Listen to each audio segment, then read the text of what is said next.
Classic மேல்நிலைப்பள்ளி தங்களை வரவேற்கிறது. அனைவருக்கும் வணக்கம். இப்போது நம்ம பார்க்க போகக்கூடிய பாடப்பகுதி எது அப்படின்னா 10ஆம் வகுப்பு தமிழ் பாடத்திலிருந்து பார்க்க போகிறோங்க. எல்லோரும் இப்போது பொதுத் தேர்வுக்கு ரெடி ஆகிட்டு இருப்பீங்க. இப்போ தமிழ் பாடத்தை நம்ம எடுத்துகிட்டோம் அப்படின்னா உரைநடையெல்லாம் உங்களுக்கு எளிமைதாங்க. நம்ம இப்போ பார்க்க போகக்கூடிய பகுதி என்ன அப்படின்னா இலக்கண பகுதிங்க. இலக்கணத்தில் இயல் 2 இருக்கக்கூடிய தொகைநிலை தொடர்களும் இயல் 3 இருக்கக்கூடிய தொகாநிலை தொடர்களும் பார்க்க போகிறோங்க. பார்க்கலாங்களா?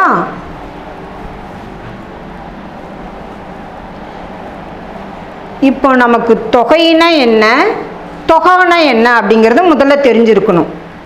ஏன்னா நீங்கள் கடினமாக நினைக்கிறதே பார்த்தீங்க அப்படின்னா இலக்கண பகுதி கடினம்னு நினைக்கிறீங்க. அது மட்டுமல்ல, நமக்கு வினாத்தாள்லேயே 1 மதிப்பெண் 2 மதிப்பெண்கள்லாம் பார்த்தீங்க அப்படின்னா அது 2 மதிப்பெண்களை விட 1 மதிப்பெண்களில் அகவய வினாக்கள் கேட்குறாங்க. அதாவது ஆங்கிலத்தில் இன்டீரியல் 1 மார்க் அப்படின்னு சொல்லுவாங்க. அதில் அதிகமாக கேட்குறது எது, நம்மளை சிந்திக்க வைக்கக்கூடிய வினாக்கள் எது, அதேமாரி நீங்கள் தவறு செய்யக்கூடிய வினாக்கள் எது அப்படின்னு பார்த்தீங்க அப்படின்னா இலக்கண பகுதி தாங்க. அந்த இலக்கணத்தை நம்ம எப்படி எளிமையாக தெரிஞ்சுக்கலாம், ஏன்னா இலக்கணத்தை மனப்பாடம் பண்ண முடியாதுங்க. எளிமையாக எப்படி நம்ம தெரிஞ்சுக்கலாம் அப்படிங்கிறத நம்ம இந்த 2 இயல்ல இருக்கக்கூடிய வினா பகுதி எப்படி எப்படிலாம் கேட்பாங்க, இந்த 2 இயல்ல இருக்கக்கூடிய இலக்கணத்தை நான் எளிமையாக உங்களுக்கு எப்படி சொல்லித்தரேன் அப்படிங்கிறத இப்போ பார்க்கலாங்களா? இப்போது தொகைநிலை தொடர்கள். தொகை அப்படின்னா மறைந்துன்னு அர்த்தம், தொகா அப்படின்னா வெளிப்படையாக வருவது அப்படின்னு அர்த்தங்க. அதாவது தொகை அப்படின்னா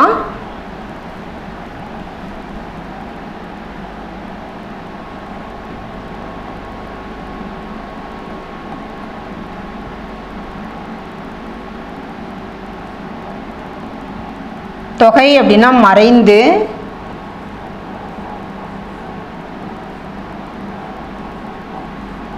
தொகா அப்படின்னா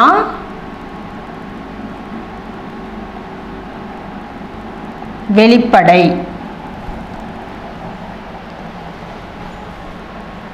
இது நமக்கு தெரிஞ்சாதான் நம்ம இலக்கணத்தை புரிஞ்சிக்க முடியுங்க. அப்போ தொகை அப்படின்னா மறைந்து வருதல், தொகா அப்படின்னா சொற்கள் வெளிப்படையாக வரும். இதை பற்றி நம்ம விளக்கமாக இனிமேல் வரக்கூடியதில் நம்ம பார்க்கலாங்க. இப்போ தொகைநிலை தொடர்கள்னா என்ன அப்படிங்கும்போது முதல்ல ஒரு சொற்றொடர்னா எப்படி அமையும் அப்படிங்கிறத பார்க்கலாங்க. இங்கே பாருங்கள், சொற்கள் பல தொடர்ந்து நின்று பொருள் தருவது சொற்றொடர் அல்லது தொடர் எனப்படும். இதை நம்ம இப்படியும் சொல்லலாம், ஒன்றுக்கு மேற்பட்ட சொற்கள் தொடர்ந்து நின்று பொருளை தருவது சொற்றொடர் அப்படின்னு சொல்லலாங்க. ஏன்னா இது நம்ம கீழ் வகுப்பில் படிச்சிருப்போங்க. அப்போது ஒரு சொல் மட்டும் இருந்து நமக்கு பொருள் தராது, ஒன்றுக்கு மேற்பட்ட சொற்கள் தொடர்ந்து இருந்தால் தான் என்ன ஆகுங்க, அதிகமாக நமக்கு பொருள் தருங்க. இதை தான் நம்ம என்ன சொல்கிறோங்க, சொற்றொடர் அப்படின்னு சொல்கிறோங்க. ஒரு சில வார்த்தைகள்லாம் நம்ம ஒரு எழுத்து இருந்தாவே பொருள் தருங்க. அது நம்ம கீழ் வகுப்பில் நீங்கள் படிச்சிருப்பீங்க. இப்போ நம்ம இங்கே இருக்கிறது சொற்றொடர். அப்போ ஒரு சொற்றொடர் அப்படின்னா என்னன்னு பார்த்தோம் அப்படின்னா சொற்கள் பல தொடர்ந்து நின்று பொருள் தருவது சொற்றொடர் அல்லது தொடர். இதுக்கு எடுத்துக்காட்டு கொடுத்துருக்குறாங்க பாருங்களேன். நீர் பருகினான், நீருங்கிற சொல்லை எடுத்து இன்னொரு சொல் வருதுங்க, பருகினான். அப்போ ஒன்றுக்கு மேற்பட்ட சொற்கள் தொடர்ந்து நின்று பொருளை தருவது தான் நம்ம என்னன்னு சொல்கிறோங்க, சொற்றொடர். இங்கே பாருங்கள், நீருக்கு அடுத்து பருகினான். வெண்சங்கு இந்த முதல் சொல்லை அடுத்து ஊதினானுங்கிற அந்த சொல் வருதுங்க. புரியுதுங்களா? அடுத்ததுங்க தொகைநிலை தொடர். இப்போ நம்ம தொகைநிலை தொடரில் ஒரு சொற்றொடர்னா எப்படி அமையும் அப்படிங்கிறத பார்த்தோம். ஒன்றுக்கு மேற்பட்ட சொற்கள் தொடர்ந்து நின்று பொருளை தரும்னு பார்த்தோம். அடுத்தது தொகைநிலை தொடர்னா என்ன, தொகைநிலை தொடருடைய வகைகள் என்ன அப்படிங்கிறத நம்ம விளக்கமாக பார்க்கலாங்க. தொகைநிலை தொடர்னா பாருங்களேன், பெயர் சொல்லோடு வினை சொல்லும் பெயர் சொல்லும் சேரும் தொடரின் இடையில் வேற்றுமை உருபுகளோ வினை பண்பு முதலியவற்றின் உருபுகளோ தொக்கி தொக்கினா மறைந்து. நான் என்ன உங்களுக்கு விளக்கமாக சொல்கிறேங்க. தொக்கி இங்கே வந்து ப்ராக்கெட்டில் கொடுத்துருக்குறாங்க மறைந்து. தொக்கி அப்படின்னா என்ன அர்த்தம் அப்படின்னா மறைந்துன்னு அர்த்தங்க. இரண்டு அல்லது அதற்கு மேற்பட்ட சொற்கள் ஒரு சொல் போல் நிற்குமானால் அதனை நம்ம என்னன்னு சொல்லுவோங்க, தொகைநிலை தொடர்னு சொல்லுவோங்க. சரிங்களா? இது முறையான இலக்கணத்தோடு கொடுத்துருக்குறாங்க. இப்போ நமக்கு எளிமையாக புரியணும் அப்படின்னா, அப்போ ஒரு தொகைநிலை தொடர்னா எப்படி அமையும் அப்படின்னா, பெயர் சொல்லோடு வினை சொல்லும் பெயர் சொல்லும் சேரும் தொடரின் இடையில், அதாவது இரண்டு சொற்களுக்கு இடையில் வேற்றுமை உருபுகளோ அல்லது வினையோ பண்பு முதலியவற்றின் உருபுகளோ தொக்கி, தொக்கின்னு என்னங்க, மறைந்து, இரண்டு சொற்களுக்கு இடையில் வேற்றுமை உருபுகளோ அல்லது வினையோ பண்பெனாகுங்க மறைந்து, இரண்டு அல்லது அதுக்கு மேற்பட்ட சொற்கள் ஒரு சொல் போல் நிற்குமானால் அதனை தொகைநிலை தொடர் என்று கூறுவர். சரிங்களா? இப்போ நம்ம பார்த்தோங்க, தொகை அப்படின்னா என்ன, மறைந்து. தொகை அப்படின்னா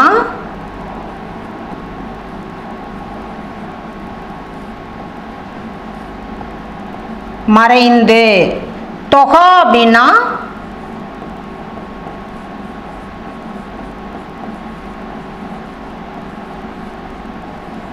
வெளிப்படை. தொகா அப்படின்னா வெளிப்படை. சரிங்களா? இதை நம்ம இலக்கண முறைப்படி என்ன சொல்லுவாங்க அப்படின்னா தொக்கின்னு சொல்லுவாங்க. தொக்கின்னு என்னங்க, மறைந்துன்னு அர்த்தம். ஏன்னா இது அடிக்கடி நம்ம வழக்கத்தில் பயன்படுத்தாத வார்த்தை. தொக்கி அப்படின்னா நீங்கள் வேற ஏதோ ஒரு சொல்லுன்னு நினச்சிக்காதீங்க. தொக்கின்னா மறைந்து. அப்போ இரண்டு சொற்களுக்கு இடையில் வேற்றுமை உருபுகள் மறைந்து வந்து பொருளை தருவது தொகைநிலை அப்படின்னு சொல்லுவாங்க. சரிங்களா? இங்கே பாருங்க, எடுத்துக்காட்டு கொடுத்துருக்குறாங்க. கரும்பு தின்றான். இந்த இரண்டு சொற்களுக்கு இடையில் ஐங்கிற வேற்றுமை உருபு மறைந்து வந்திருக்குங்க. எதை தின்றான், கரும்பை தின்றான். அப்ப ஐங்கிற வேற்றுமை உருபு இந்த இடத்துல மறைந்து இருக்குங்க. சரிங்களா? அப்ப மறைந்துன்னா என்ன, தொக்க அப்படின்னு பார்த்தோங்க. சரிங்க, இப்போ வேற்றுமை உறுப்புகள்னா என்ன அப்படின்னு தெரிஞ்சாதானங்க. இப்போ வேற்றுமை உறுப்பு இரண்டாம் வேற்றுமை உறுப்பு, மூன்றாம் வேற்றுமை உறுப்பு, நான்காம் வேற்றுமை உறுப்பு, ஐந்தாம் வேற்றுமை உறுப்பு, ஆறாம் வேற்றுமை உறுப்பு, 7, 8ன்னு படிச்சிருப்பாங்க. முதல்ல அந்த வேற்றுமை உறுப்புகள் எது எதுன்னு தெரிஞ்சாதான் நமக்கு இந்த இலக்கணம் புரியுங்க. நீங்க கீழ் வகுப்புல படிச்சிருப்பீங்க. வேற்றுமை உறுப்புகள் எது எது படிச்சிருக்கிறீங்க?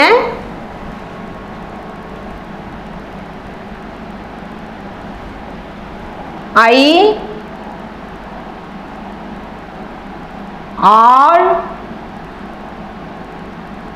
ஐயாள், கு, இன், அது, கண். வேற்றுமை உறுப்புகள் ஐ, ஆள், கு, இன், அது, கண் சொல்றோம் இல்லைங்களா? ஐங்கிறது எத்தனாவது வேற்றுமை உருவு அப்படின்னா இரண்டாம் வேற்றுமை உருவு. ஆளுங்கிறது எத்தனாவது வேற்றுமை உருவுனா மூன்றாம் வேற்றுமை உருவு. கூங்கிறது எத்தனாவது வேற்றுமை உருவுனா நான்காம் வேற்றுமை உருவு. இன்னுங்கிறது எத்தனாவது வேற்றுமை உருவுனா 5. அதுங்கிறது எத்தனாவது வேற்றுமை உருவுனா ஆறாம் வேற்றுமை உருவு. கண்ணுங்கிறது எத்தனாவது வேற்றுமை உறுப்புனா 7ஆம் வேற்றுமை உறுப்புங்க. சரிங்களா? அப்போ வேற்றுமை உறுப்புகள் என்னென்ன அப்படின்னா ஐ, ஆள், கு, இன், அது, கண் அப்படின்னு சொல்லுவாங்க. இது நம்ம எளிமையா, ஏன்னா ஒரு வேற்றுமை உறுப்பு ஏதாவது இடையில இப்போ நீங்கள் தனித்தனியாக சொன்னீங்கன்னா மறந்துடுவீங்க. எளிமையாக எப்படி சொல்லலாம் அப்படின்னா ஐயாளுக்கு என்னது கண் அப்படின்னு நீங்கள் தெரிஞ்சிட்டிங்க அப்படின்னா உங்களுக்கு இடையில எந்த இது விடுபடாமல் வருங்க. சரிங்களா? எப்படி சொல்லலாம் அப்படின்னா ஐயாளுக்கு என்னது கண். சரிங்க, இதுதான் வேற்றுமை உறுப்பு. அப்போ இரண்டாம் வேற்றுமை உறுப்பு இருக்குன்னு சொல்றீங்க. 3 இருக்கு, 4 இருக்கு, 5 இருக்கு, 6 இருக்கு, 7 இருக்குங்க. அப்போ முதல் வேற்றுமை இல்லையா, 8ஆம் வேற்றுமைக்கு உறுப்பு இல்லையா அப்படின்னு உங்களுக்குள்ள ஐயம் எழுங்க. முதல் வேற்றுமைக்கும் 8ஆம் வேற்றுமைக்கும் உறுப்பு கிடையாதுங்க. முதல் வேற்றுமைக்கும் 8ஆம் வேற்றுமைக்கு என்ன கிடையாதுங்க, உறுப்பு கிடையாது. அப்போ முதல் வேற்றுமை நம்ம என்னன்னு சொல்லுவோம் அப்படின்னா எழுவாய் வேற்றுமைன்னு சொல்லுவாங்க. முதல் வேற்றுமையை என்னன்னு சொல்லுவாங்க, எழுவாய் வேற்றுமை. முதல் வேற்றுமை எழுவாய் வேற்றுமை. எட்டாம் வேற்றுமை என்னன்னு சொல்லுவாங்க? விளி வேற்றுமை. எட்டாம் வேற்றுமை என்னங்க? விளி வேற்றுமை. சரிங்களா? எழுவாய் அப்படின்னா பெயர்னு அர்த்தங்க. இலக்கணத்தில் எழுவாய் அப்படின்னா என்னங்க? பெயர். எழுவாய் பெயர். சரிங்க? அதனால தான் முதல் வேற்றுமைக்கு பெயர் வேற்றுமைன்னு கூட சொல்லுவாங்க. எட்டாம் வேற்றுமை என்னன்னு சொல்லுவாங்க அப்படின்னா விளி வேற்றுமை. எட்டாம் வேற்றுமை என்னன்னு சொல்லுவாங்க? விளி வேற்றுமை. சரிங்களா? அப்போ முதல் வேற்றுமைக்கும் எட்டாம் வேற்றுமைக்கும் உருபு கிடையாது. அப்போ முதல் வேற்றுமை எவ்வாறு அழைக்கலாம் அப்படின்னா எழுவாய் வேற்றுமை. இப்போ கண்ணன் அப்படின்னு பார்த்தோம் அப்படின்னா அந்த கண்ணன்ங்கிறது எழுவாய். புரியுதுங்களா?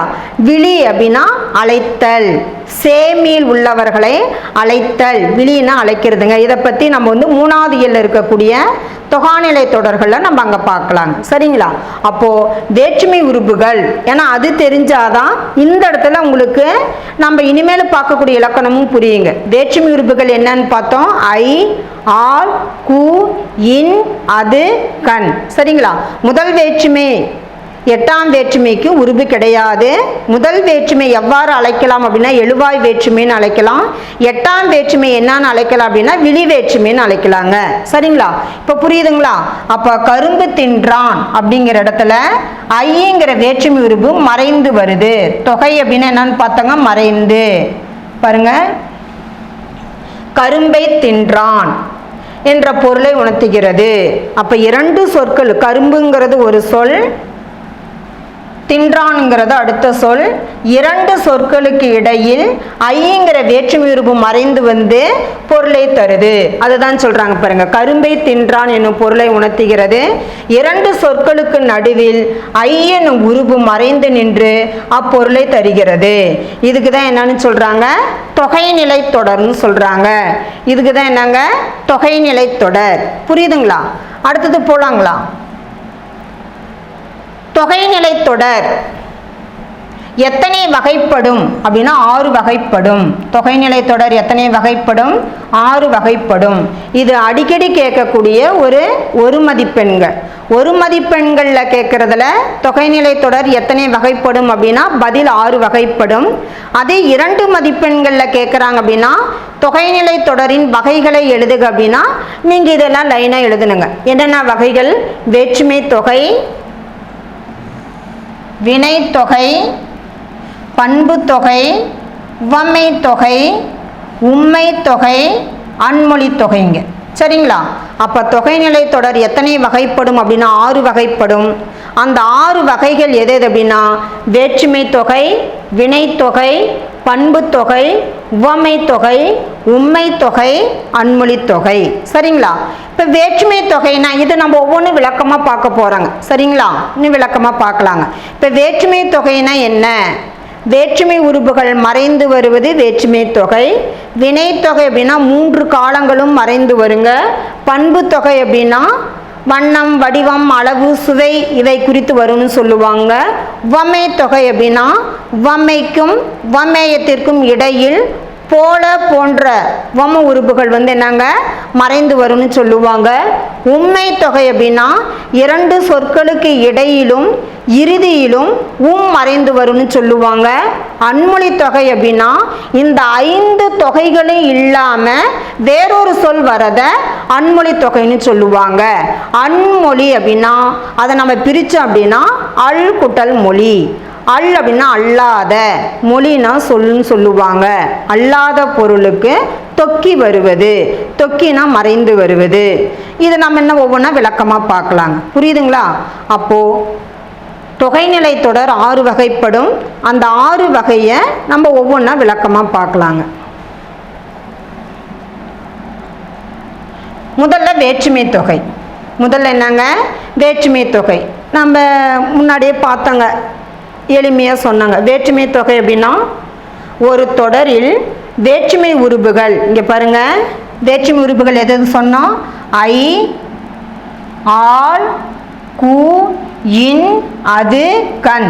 ஐங்கிறது 2ஆம் வேற்றுமை உறுப்பு, ஆளுங்கிறது 3ஆம் வேற்றுமை உறுப்பு, கூங்கிறது 4ஆம் வேற்றுமை உறுப்பு, இன்ங்கிறது 5ஆம் வேற்றுமை உறுப்பு, அதுங்கிறது 6ஆம் வேற்றுமை உறுப்பு, கண்ணுங்கிறது 7ஆம் வேற்றுமை உறுப்பு. புரியுதுங்களா? அப்போ இதை நீங்கள் பார்க்கும்போதே முதல் வேற்றுமை நம்ம என்னன்னு சொல்லலாம், எட்டாம் வேற்றுமை என்னன்னு சொல்லலாம்னு நீங்கள் ஞாபகத்தில் வச்சுக்குவாங்க. சரிங்களா? முதல் வேற்றுமை எழுவாய் வேற்றுமை, எட்டாம் வேற்றுமை விழி வேற்றுமை. சரி பாருங்க, ஒரு தொடரில் வேற்றுமை உறுப்புகள் இந்த உறுப்புகள் இருக்கு இல்லைங்களா, இது எல்லாமே வராதுங்க. ஏதாவது ஒன்று தான் இடையில மறைந்து வருங்க. அதான் சொல்றாங்க, ஆகியவற்றில் ஒன்று மறைந்து வந்து பொருள் உணர்த்துவது வேற்றுமை தொகை. இது எளிமையா தெரிஞ்சுக்கோங்க. சரிங்களா? அப்ப வேற்றுமை தொகைன்னா என்ன?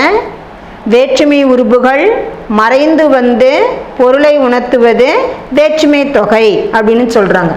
இங்க பாருங்க, எடுத்துக்காட்டு பாருங்க. மதுரை சென்றார், எடுத்துக்காட்டு கொடுத்துருக்குறாங்க. மதுரை சென்றார், இதில் பார்த்தீங்கன்னா மதுரைக்கு சென்றார், கூங்கிற வேற்றுமை உறுப்பு மறைந்திருக்கு. கூங்கிற வேற்றுமை உறுப்பு எத்தனாவது வேற்றுமை உறுப்பு அப்படின்னா நான்காம் வேற்றுமை உறுப்புங்க. சரிங்களா? இது விரிவா இல்லை. மதுரைக்கு சென்றார் அப்படின்னா என்ன வரும் அப்படின்னா தொகான்னு வந்துருங்க. தொகானா வெளிப்படையா வேற்றுமை உறுப்புகள்லாம் மறையாம வெளிப்படையா அந்த சொல் வந்து என்ன அங்கே வரும்னு சொல்லுவாங்க. அப்ப கூங்கிற வேற்றுமை உறுப்பு மறைந்து வரதுனால இதை நம்ம என்ன சொல்றாங்க, வேற்றுமை தொகைன்னு சொல்றாங்க. இங்க பாருங்களேன், கொடுத்துருக்குறாங்க பாருங்க. கூ என வேற்றுமை உறுப்பு தொக்கி நின்று பொருளை உணர்த்துகிறது. சரிங்களா? இடையில வந்து என்ன கூங்கிறது இல்லை அப்படின்னு சொல்றாங்க. பாருங்க, இத்தொடர் மதுரைக்கு சென்றார் என விரிந்து நின்று பொருள் தருகிறது.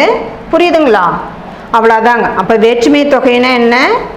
வேற்றுமை உறுப்புகள் மறைந்து நின்று பொருளை உணர்த்துவது வேற்றுமை தொகை. வேற்றுமை உறுப்புகள் மறுபடியும் ஞாபகப்படுத்துறாங்க, ஏன்னா மறந்துடுவீங்க. ஐ, ஆல், கூ, இன், அது, கண். நான்காம் வேற்றுமை உறுப்பு இந்த இடத்துல மறைந்திருக்கு, அதனால இது வேற்றுமை தொகை. என்ன பார்த்தீங்கன்னா நான்காம் வேற்றுமை தொகைன்னு சொல்லுவாங்க, இலக்கண குறிப்பு. சரிங்களா? அடுத்தது போலாங்களா? அடுத்தது வினைத்தொகை. வினைத்தொகை அப்படின்னா எளிமையா முதல்ல இலக்கணம் சொல்லிடுறேங்க, அப்புறம் நம்ம எளிமையா எப்படி அதை பார்க்கலாம் அப்படிங்கிறத பார்க்கலாங்க. அதாவது வினைத்தொகை அப்படின்னா மூன்று காலத்தையும் காட்டும். என்ன காட்டுங்க? முக்காலத்தையும் எப்படி காட்டும் அப்படின்னு பார்த்தீங்கன்னா மறைந்து நின்று தான் காட்டுங்க. சரிங்களா? வினைத்தொகை என்றால் அப்படின்னா மூன்று காலங்களும் மறைந்து இருக்குங்க. சரியா? வெளிப்படையா இருக்காதுங்க. அந்த மூன்று காலங்கள்லாம் எது அப்படின்னு பார்த்தீங்கன்னா நிகழ்காலம், இறந்த காலம், எதிர்காலங்க. சரிங்களா? மூன்று காலங்களும் எதுங்க?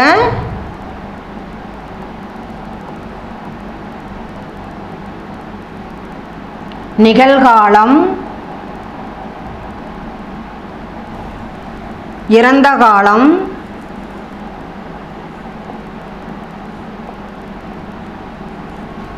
நிகழ்காலம், இறந்த காலம், எதிர்காலம்.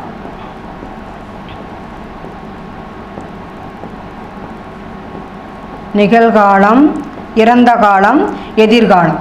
இப்ப நிகழ்கால எது அப்படின்னு சொல்ற அப்படின்னா கிரு நிகழ்கால இடைநிலைகள், இறந்த கால இடைநிலைகள், எதிர்கால இடைநிலைகள் அப்படின்னு சொல்லி நீங்கள் கீழ் வகுப்பில் படிச்சிருப்பீங்க. சரிங்களா? இங்கே வந்து பொதுவாக தான் கொடுத்துருப்பாங்க, ஏன்னா நீ கீழ் வகுப்பில் நல்லா தெளிவாக தெரிஞ்சிருப்பாங்கிறதுனால நம்ம பாடப்பகுதியில் பொதுவாக தான் எளிமையாக தான் கொடுத்துருக்குறாங்க. இதை நீங்கள் மனசில் வச்சுக்குவாங்க. அப்போ நிகழ்கால இடைநிலைகள் எது அப்படின்னா கிரு,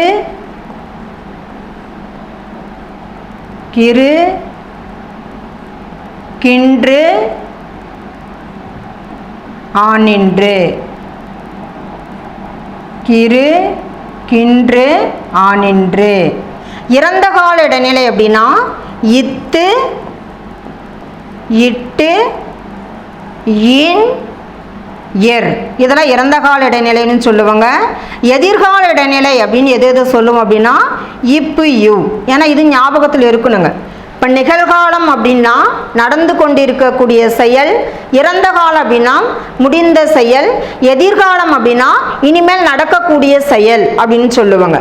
இது மனசுல வச்சுக்குவாங்க. சரிங்களா? அப்ப வினைத்தொகை அப்படின்னா மூன்று காலங்களும் மறைந்து நின்று பொருளை உணர்த்தும். சரிங்களா? நமக்கு வந்து பாருங்க எடுத்துக்காட்டு கொடுத்துருக்குறாங்க. வீசு தென்றல் கொள்களிறு. இங்கே பாருங்க என்ன விளக்கமாக கொடுத்துருப்பாங்க பாருங்க. வீசிய, அதாவது தென்றல் அப்படின்னா காற்று. அங்கே நமக்கு எடுத்துக்காட்டில் வந்து பார்த்தீங்கன்னா வீசு தென்றல் தானே கொடுத்துருக்குறாங்க, இங்கே காற்றுன்னு இருக்கு அப்படின்னு சொல்லி ஐயா வேணாம். தென்றல் அப்படின்னா காற்றுங்க. அப்போ 3 காலங்களும் பாருங்களேன், உணர்த்தும் பாருங்களேன். வீசிய காற்று, வீசுகின்ற காற்று, வீசும் காற்று. வீசிய காற்றுனா முடிந்த செயல், அந்த காற்று அடிச்சு முடிஞ்சிருச்சு. வீசுகின்ற, கிரு கின்று ஆனின்று பார்த்தோமா இல்லைங்களா, கிரு கின்று ஆனின்று. வீசுகின்ற அப்படின்னா நடந்துட்டு இருக்கு, இப்போ அடிச்சிட்டு இருக்குன்னு அர்த்தம். அடுத்தது வீசும் காற்று அப்படின்னா இனிமேல் வீசும், இனிமேல் அந்த காத்தடிக்கும். இனிமேலுங்கிறது எதிர்காலம். புரியுதுங்களா? அப்ப இந்த 3 காலங்களும் அந்த சொல்லுல வெளிப்படையா இருக்காதுங்க. முக்காலங்களும் மறைந்து நின்று பொருளை உணர்த்துவது வினைத்தொகை. அப்படிதான் நம்ம படிச்சிருப்பாங்க. அதே மாதிரி பாருங்க, கொள்களிறு இங்க பார்த்திருப்பாங்க. கொள்களிறு, கொள்களிறு அப்படிங்கிறது பாருங்க, இதுலயும் பாத்தீங்கன்னா 3 காலங்களும் என்னங்க, கொன்ற களிறு, கொள்கின்ற களிறு, கொல்லும் களிறு. இதுலேயும் பார்த்தீங்கன்னா முக்காலங்களும் மறைந்து நின்று பொருளை தருதுன்னு சொல்றாங்க. சரிங்களா? இப்போ விளக்கம் பாருங்களேன், உங்களுக்கு புரியும். காலம் காட்டும் இடைநிலையும். காலம் காட்டும் இடைநிலை அப்படின்னா நிகழ்காலம், இறந்த காலம், எதிர்காலம். சரிங்களா? பெயரச்சு விகுதியும். பெயரச்சு விகுதி அப்படின்னா இப்போ நாங்கள் பற்றி நம்ம விளக்கமாக அங்கே பார்க்க போகிறோம். அதாவது எச்சம் அப்படின்னா முடிவு பெறாத சொல், இதை தெரிஞ்சுக்கோங்க. சரிங்களா? எச்சம் அப்படின்னா என்னங்க, முடிவு பெறாத சொல். இப்போ அந்த சொல்லை பிரிக்கும் போது நம்ம எளிமையாக அப்படி தெரிஞ்சுக்கலாம். அந்த சொல்லை பிரிக்கும் போது ஆ வந்துச்சு அப்படின்னா பெயரெச்சம். சரிங்களா? ஈ வந்தா வினையெச்சம் அப்படின்னு சொல்லி நம்ம கீழ் வகுப்புலையும் படிச்சிருப்போங்க. இது நம்ம எளிமையாக தெரிஞ்சுக்கிறது தாங்க. சரிங்களா?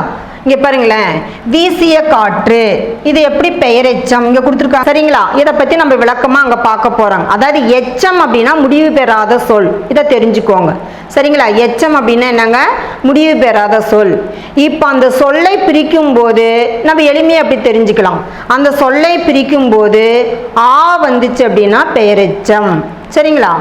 ஈ வந்தா வினையெச்சம் அப்படின்னு சொல்லி நம்ம கீழ் வகுப்புலையும் படிச்சிருப்போங்க. இது நம்ம எளிமையா தெரிஞ்சுக்கிறது தாங்க. சரிங்களா? இங்க பாருங்களேன், வீசிய காற்று, இது எப்படி பெயரெச்சம் இங்க கொடுத்துருக்காங்க இல்லைங்களா, இடைநிலையும் பெயரெச்ச விகுதியும். அப்போ ஒரு வினைத்தொகைனா என்ன இருக்குங்கிறாங்க, காலம் காட்டும் இடைநிலையும். சரிங்களா? அந்த 3 காலத்துல என்னென்ன இருக்குங்க, ஏதாவது ஒரு காலம் இருக்கும். அடுத்தது பெயரெச்ச விகுதியும். பெயரெச்ச விகுதினா என்னங்க, எப்படி கண்டுபிடிக்கலாம் அப்படின்னு பார்த்தீங்கன்னா, வீசிய காற்று ஈ குட்டல் ஆ. இங்க பாருங்க, ஆ வந்தா நம்ம என்னன்னு படிச்சிருப்போம், பெயரெச்சம். சரிங்களா? இப்ப வீசியங்கிறது இந்த வார்த்தை முடிவு பெறல, அதாவது இந்த சொல் முடிவு பெறல. எச்சம் அப்படின்னா இன்னும் எப்படி நம்ம எளிமையா தெரிஞ்சுக்கிறோம் அப்படின்னா, முடிவு பெறாத சொல். எச்சம் அப்படின்னா என்னங்க, முடிவு பெறாத சொல். வீசுகின்ற காற்று அப்படின்னா என்னங்க, பாருங்க அங்கேயே ரா பார்த்தோம் அப்படின்னா ஈர்க்குட்டல் ஆ, ஈர்க்குட்டல் ஆ. இங்கேயும் பாருங்க அந்த சொல்லோடைய கடைசீட்டில் ஆள முடியும். சரிங்களா? அதே மாதிரி கொன்ற களிறு ஈர்க்குட்டல் ஆ வருது இல்லைங்களா? அப்போ பெயரெச்சம் அப்படின்னு எப்படி எளிமையாக தெரிஞ்சுக்கிறது அப்படின்னா, அந்த விகுதியை நம்ம பிரிக்கும் போது கடைசியாக இருக்கக்கூடிய சொல்லை பிரிக்கும் போது ஆ வரும். அதே மாதிரி அந்த சொல் முற்று பெறாதுங்க, எச்சமாக இருக்கும், முடிவு பெறாதது. சரிங்களா? இப்போ புரியுதுங்களா? அதான் பாருங்க, காலம் காட்டும் இடைநிலையும் பெயரெச்ச விகுதியும் மறைந்து நிற்க. மெயினா தெரிஞ்சுக்கணுங்க, இந்த 3 காலங்கள், அதாவது முக்காலங்களும் என்ன ஆகுங்க, மறைந்திருப்பது. சரிங்களா? முக்காலங்களும் என்னங்க, மறைந்திருப்பது. வினைப்பகுதியை தொடர்ந்து ஒரு பெயர் வந்து ஒரு சொல்லை போல் நடப்பது. சரிங்களா? வினைப்பகுதியை தொடர்ந்து, இப்ப வீசு அப்படின்னா காத்தடிக்கிறது. வினை என்றாலும் செயல் என்றாலும் ஒன்றுதான். சரிங்களா? உங்களுக்கு நான் இது எப்படி எளிமையா தெரிஞ்சுக்கிற வழி சொல்றேன். முதல்ல இதுக்கு விளக்கம் சொல்லிடுறேங்க. ஒரு பெயர் வந்து ஒரு சொல்லை போல் நடப்பது வினைத்தொகை எனப்படும். வினைத்தொகைக்கு வழங்கப்படும் வேறு பெயர் என்ன, வினைத்தொகையை இவ்வாறும் அழைக்கலாம் அப்படின்னு சொல்லாங்க. அதுக்கு என்ன அப்படின்னா, காலம் கறந்த பெயரெச்சம். சரியா? கறந்த அப்படின்னா மறைந்த, கறந்த அப்படின்னா என்னங்க, மறைந்த. சரிங்களா? மறைந்த. முக்காலங்களும் மறைந்து வரக்கூடிய பெயரெச்சமே வினைத்தொகை அப்படின்னு அர்த்தங்க. இது அடிக்கடி பார்த்தீங்கன்னா உங்களுக்கு ஒரு மதிப்பெண்ணில் அடிக்கடி கேட்டுகிட்டே இருக்கிறாங்க. சரிங்களா? காலங்கறந்த பெயரெச்சம் என்று அழைக்கப்படுவது எந்த தொகை? எது அப்படின்னா வினைத்தொகை. இப்போ கூட பார்த்தீங்கன்னா நமக்கு தேர்வில் அரசு தேர்வுலாம் கேட்டிருக்கிறாங்க. சரிங்களா? அதனால் தெரிஞ்சுக்கோங்க. திருப்பி வரக்கூடிய அகவய வினாக்கள், அதாவது இன்டீரியல் 1 மார்க்குன்னு சொல்லுவீங்க இல்லைங்களா, இது முக்கியமான ஒரு மதிப்பெண்கள்.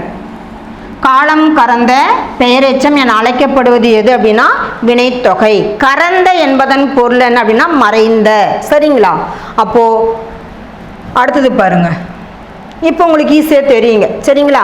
வினைப்பகுதியும் அடுத்து பெயர் சொல்லும் அமைந்த சொற்றொடர்களிலே வினைத்தொகை அமையும். சரிங்க, இது இலக்கண முறைப்படி முக்காலமும் மறைந்து வரும். இப்போ நம்ம பார்த்தோங்க, முக்காலங்களும் மறைந்து வந்து பொருளை உணர்த்துவது வினைத்தொகை அப்படின்னு பார்த்தோங்க. சரி, இந்த வினைத்தொகையை நம்ம எப்படி கண்டுபிடிக்கலாம்? இது அடுத்த எளிமையாக நம்ம தெரிஞ்சிக்கக்கூடிய வழிங்க. ஒரு வினைத்தொகை சொல்லை பிரிக்கும் போது முதல்ல வினை தான் இருக்கும், அடுத்தது பெயர் தாங்க இருக்குங்க. அப்படி இல்லைன்னா தப்புங்க. சரிங்களா? இப்போ நம்ம வீசு தென்றலே பார்த்தோங்க. வீசு தென்றல் உதாரணம் பார்க்கலாங்களா?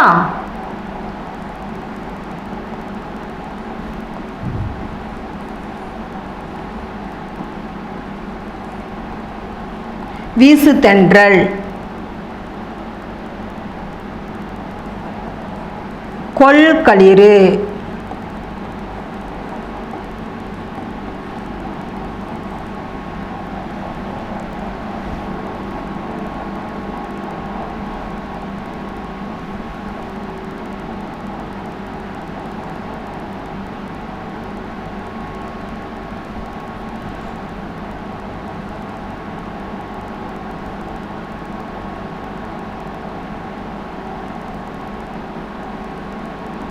வீசு தென்றல்,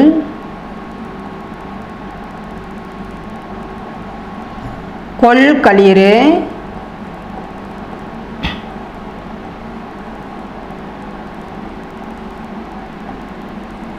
இன்னும் வேற உதாரணங்கள். ஏன்னா புத்தகத்தில் இருக்கிறது எடுத்துக்காட்டு, இன்னும் வேற ஏதாவது ஒரு 2 எடுத்துக்காட்டு பார்க்கலாங்க. அலைகடல்,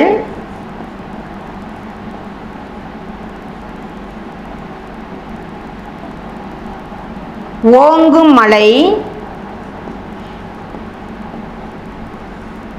ஓங்கும் மலை. இங்கே பாருங்களேன், இந்த சொல்லை நம்ம பிரித்தோம் அப்படின்னா முதல்ல என்ன இருக்குன்னா வினை தான் இருக்குங்க. நீங்கள் வினைத்தொகை சொல்ல எந்த சொல்ல வேணுமாலும் நம்ம புத்தகத்தில் இடம்பெற இருக்கிறது. இப்போ உங்களுக்கு வந்து அகவய வினாக்கள் கேட்குறாங்க, புத்தகத்துக்கு பின்னாடி அதாவது புக் பேக் கொஷின் இல்லாமல் கேட்குறாங்க, உள்ளேருந்து கேட்குறாங்கன்னா நம்ம அந்த இலக்கணத்தில் வந்து என்ன ஞாபகம் இருக்குது அப்படின்னு தெரிஞ்சால் நம்ம எழுதிடலாம். ஏன்னா உங்களுக்கு உரைநடை வினாக்கள்லாம் மனப்பாடம் பண்ணி எழுதிடுவீங்க. இலக்கணம் வந்து நம்ம இலக்கணத்தை முறையாக தெரிஞ்சிருந்தால் மட்டும்தான் நம்ம அதில் வந்து என்ன பண்ண முடியுங்க, மதிப்பெண் எடுக்க முடியும். ஏன்னா ஒரு மாணவனுக்கு மதிப்பெண் போகுதுன்னாவே நமக்கு இலக்கண பகுதியில் தான் போகுதுங்க. சரிங்களா? அதனால் இந்த எளிமையான வழி தெரிஞ்சுக்கோங்க. சரிங்களா? அப்போ அலைகடல் பாருங்க, பிரித்து பாருங்க. ஓங்கும் மலை முதல்ல இருக்கிறது வினையை மட்டும்தான் குறிக்கும். வீசு வீசுகின்ற செயலை குறிக்குது. கொள் கொள்ளுதல் ஒரு வினை. அலை அலை அடிக்குது இல்லைங்களா, செயல். ஓங்கு இது என்ன ஆகுது, வினையை குறிக்குதுங்க. அப்போ முதல்ல இருக்கிறது வினையை குறிக்கும், அடுத்து இருக்கிறது பெயரை குறிக்கும். ஒரு வினைத்தொகை எடுத்தோம் அப்படின்னா எளிமையாக தெரிஞ்சுக்கணும் அப்படின்னா முதல்ல இருக்கிறது வினையை குறிக்கும், அடுத்தது பெயரை குறிக்கும்.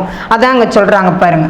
அது களிறு பெயர், அலைங்கிறது வினை, கடலுங்கிறது பெயர், ஓங்குங்கிறது வினை, மலைங்கிறது பெயர். சரிங்களா? அதான் பாருங்க, வினைப்பகுதியும் அடுத்து பெயர் சொல்லும் அமைந்த சொற்களிலேயே என்ன ஆகுது, வினைத்தொகை அமையும். சரிங்களா? அந்த தொடர்களில் தான் சொற்றொடர்களில் தான் என்ன ஆகுங்க, வினைத்தொகை அமையும். இப்படி இருந்தால் தான் முதல்ல வினையும் அடுத்தது பெயரும் இருந்தால் மட்டுமே அந்த வினைத்தொகை அமையும். இல்லை அப்படின்னா அது வினைத்தொகை இல்லைங்க, எந்த எழுத்து மிகுதியாக வராதுங்க. சரிங்களா? அது மறுபடியும் பாருங்க, வினைப்பகுதியும் அடுத்து பெயர் சொல்லும் அமைந்த சொற்றொடர்களிலேயே என்ன அமையும், வினைத்தொகை அமையும். புரியுதுங்களா? அப்போ வினைத்தொகை ஏன்னா இது முக்கியமான பகுதிங்க. நீங்கள் அடுத்து மேல் வகுப்புக்கு 11ஆம் வகுப்பு 12ஆம் வகுப்புலாம் வரும்போது பார்த்தீங்க அப்படின்னா இதெல்லாம் தெரிஞ்சிருக்கணுங்க. இங்கே நீங்கள் முறையாக தெரிஞ்சுக்கிட்டு அங்கே உங்களுக்கு எளிமை. சரிங்களா? அப்போ வினைத்தொகை அப்படின்னா என்னன்னு பார்த்தோம் அப்படின்னா 3 காலங்களும் என்னாகுங்க, மறைந்து வரும். முக்காலங்களும் மறைந்து நின்று பொருளை உணர்த்தும். சரிங்களா? அப்போ வினைத்தொகை எப்படி கண்டுபிடிக்கலாங்கிறதும் பார்த்தோம். அந்த சொல்லை பிரிக்கும் போது முதல்ல வினை தான் இருக்கும், அடுத்தது பெயர் தான் இருக்கும். அப்படி இல்லை அப்படின்னா அது வினைத்தொகையே இல்லைங்க. புரியுதுங்களா? அடுத்தது போலாங்களா?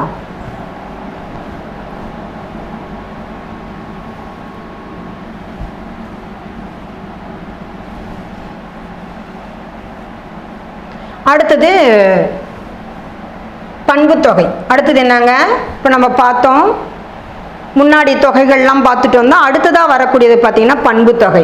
பண்புத்தொகை எப்படி அமையும் அப்படின்னா, இப்போ நம்ம கீழ் வகுப்புல இருந்து உங்களுக்குள்ள மனசுடைய மை வந்தால் பண்புத்தொகை அப்படின்னு இருக்குங்க. மை வந்தால் மட்டும் நமக்கு பண்பை குறிக்காதுங்க. பண்பு பெயர்கள்லாம் எப்படி எப்படி அமையும் அப்படின்னா, வண்ணம், வடிவம், சுவை, அளவு. நிறம்னாலும் ஒன்று தாங்க, வண்ணம்னாலும் ஒன்று தாங்க. சரிங்களா? ஒரு சில புத்தகத்தில் கீழ் வகுப்புல வண்ணம்னு இருக்குங்க. வண்ணம், வடிவம், சுவை, அளவு முதலானவற்றை உணர்த்தும் பண்பு பெயருக்கும் அது தழுவி நிற்கும் பெயர் சொல்லுக்கும் இடையில் மை எனும் பண்பு விகுதியும், இது முக்கியங்க, மை எனும் பண்பு விகுதியும் ஆகிய ஆன என்னும் பண்பு உறுப்புகளும், சரிங்களா, ஆகிய ஆனங்கிற பண்பு உறுப்புகளும் மறைந்து வருவது பண்பு தொகை. புரியுதுங்களா? அப்போ ஒரு பண்பு தொகை அப்படின்னு எப்படி இருக்குங்க? வண்ணமாக இருக்கலாம், வடிவமாக இருக்கலாம், சுவையாக இருக்கலாம், அளவாக இருக்கலாம். சரியா?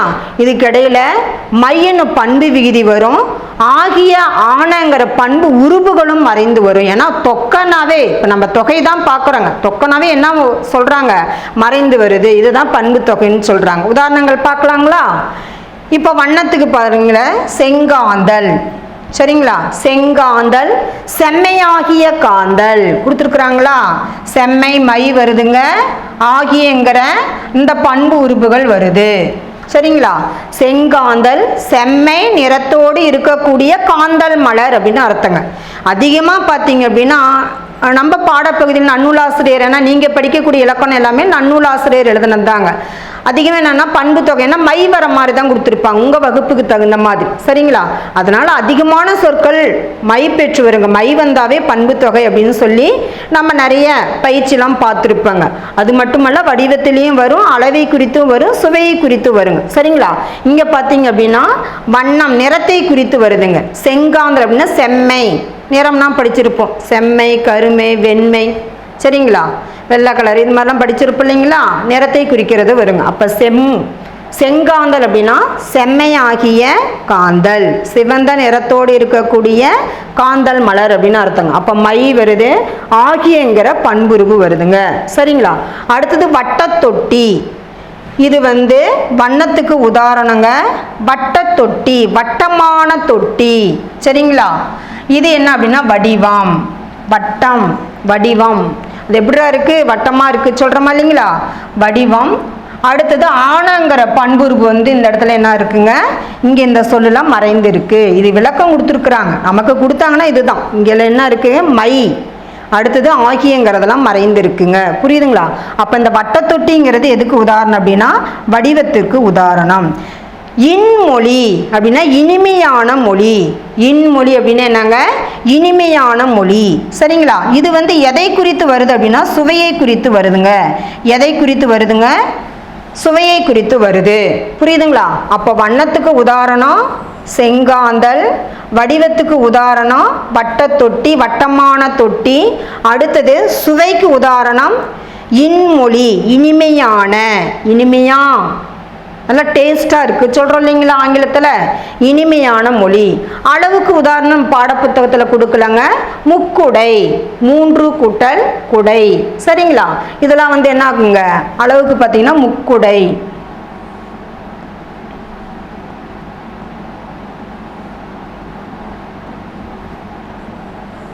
மூன்று கூட்டல் குடை, முக்குடை. புரியுதுங்களா? இது அளவுக்கு உதாரணங்க. இன்னும் பார்த்தீங்கன்னா நம்ம புத்தகத்தில் இல்லாத கூட ஒரு சில எடுத்துக்காட்டுகள் சொல்கிறாங்க. எதுக்கு அப்படின்னா சுவைக்கு. தீந்தமிழ் என்னதுங்க?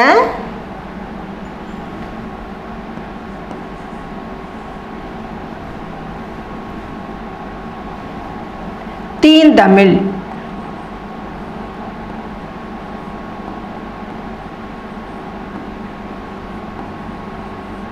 தீந்தமிழ் இதை நம்ம வந்து தீமை கூட்டல் தமிழ்னு எழுதக்கூடாதுங்க, அது தவறு. தமிழ் போய் தீமைன்னு சொல்லுமா? எப்படி நம்ம பிரிப்பு அப்படின்னா தீம் கூட்டல் தமிழ். எப்படி பிரிப்பங்க? தீம் கூட்டல்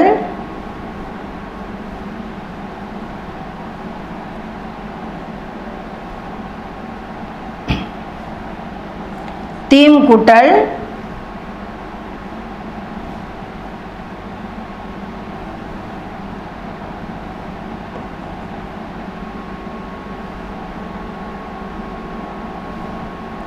தீம் கூட்டல் தமிழ். சரிங்களா? பாருங்க, அப்போ இந்த இடத்துல தீம் அப்படின்னா இனிமையான, இனிமையான தமிழ். தீம் அப்படின்னா என்னங்க? இனிமையான. இதுவும் சுவை குறித்து வரக்கூடியதுங்க.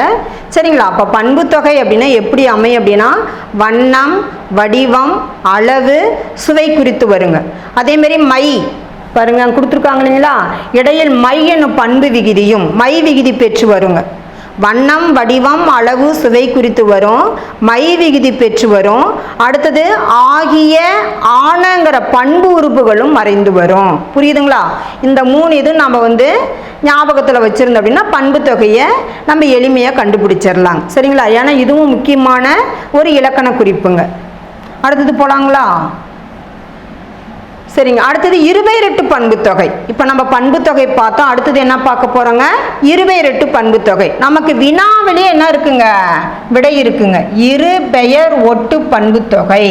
2 பெயர்கள் ஒட்டி வரக்கூடிய பண்பை குறிக்கக்கூடிய ஒரு தொகை.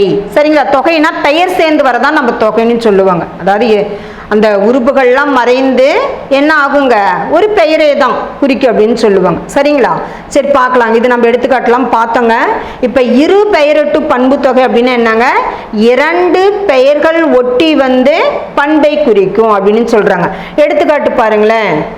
உங்களுக்கு நான் விளக்கமாக உதாரணங்கள் கொடுத்து நடத்துகிறேன். முதல்ல இதை பார்க்கலாங்க. சிறப்பு பெயர் முன்னும் என்னங்க? இது எப்படி அமையும்? இருபெயரெட்டு பண்பு தொகை எப்படி அமையும் அப்படின்னா சிறப்பு பெயர் முன்னும் பொது பெயர் பின்னும் நின்று இடையில் ஆகிய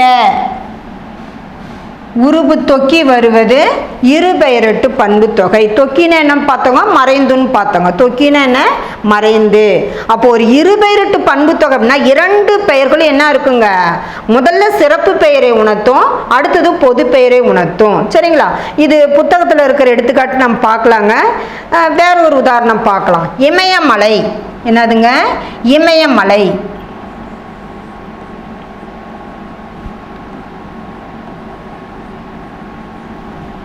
இதில் பார்த்தீங்க அப்படின்னா இமயம் அப்படிங்கிறது, இமயம் அப்படிங்கிறது சிறப்பு பெயர்.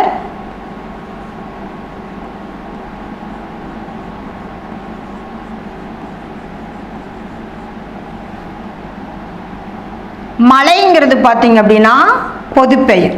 மலைங்கிறது என்னங்க? பொது பெயர்.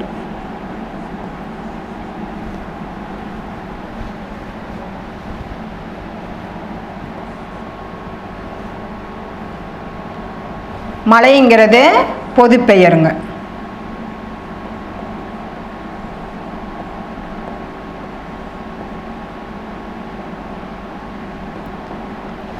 சரிங்களா? இது நம்ம புத்தகத்தில் இல்லைங்க. அப்போ இமயங்கிறது சிறப்பு பெயர், மலைங்கிறது பொது பெயர். சரி, இப்போ இருபெயரெட்டு பண்பு தொகைன்னா எப்படி ஈஸியாக தெரிஞ்சுக்கலாம்? இது வந்து நமக்கு இலக்கண முறைப்படி கொடுத்துருக்காங்க.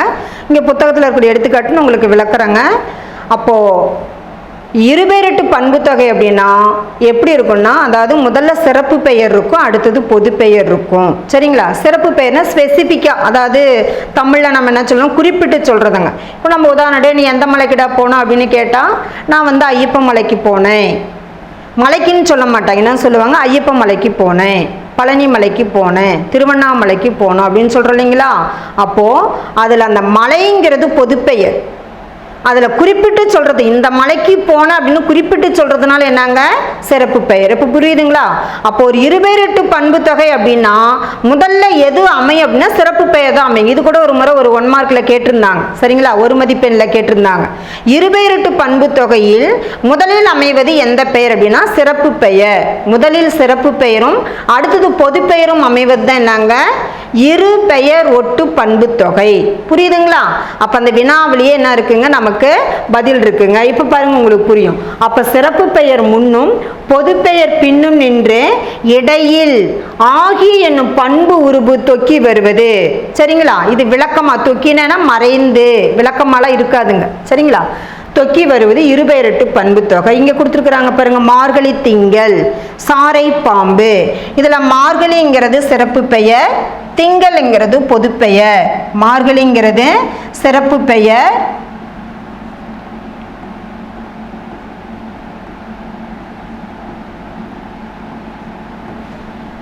திங்கள்ங்கிறது என்னங்க, பொது பெயர். திங்கள்ங்கிறது என்னங்க, பொது பெயர். அதே மாதிரி சாரை பாம்பு, சாரைங்கிறது சிறப்பு பெயர்,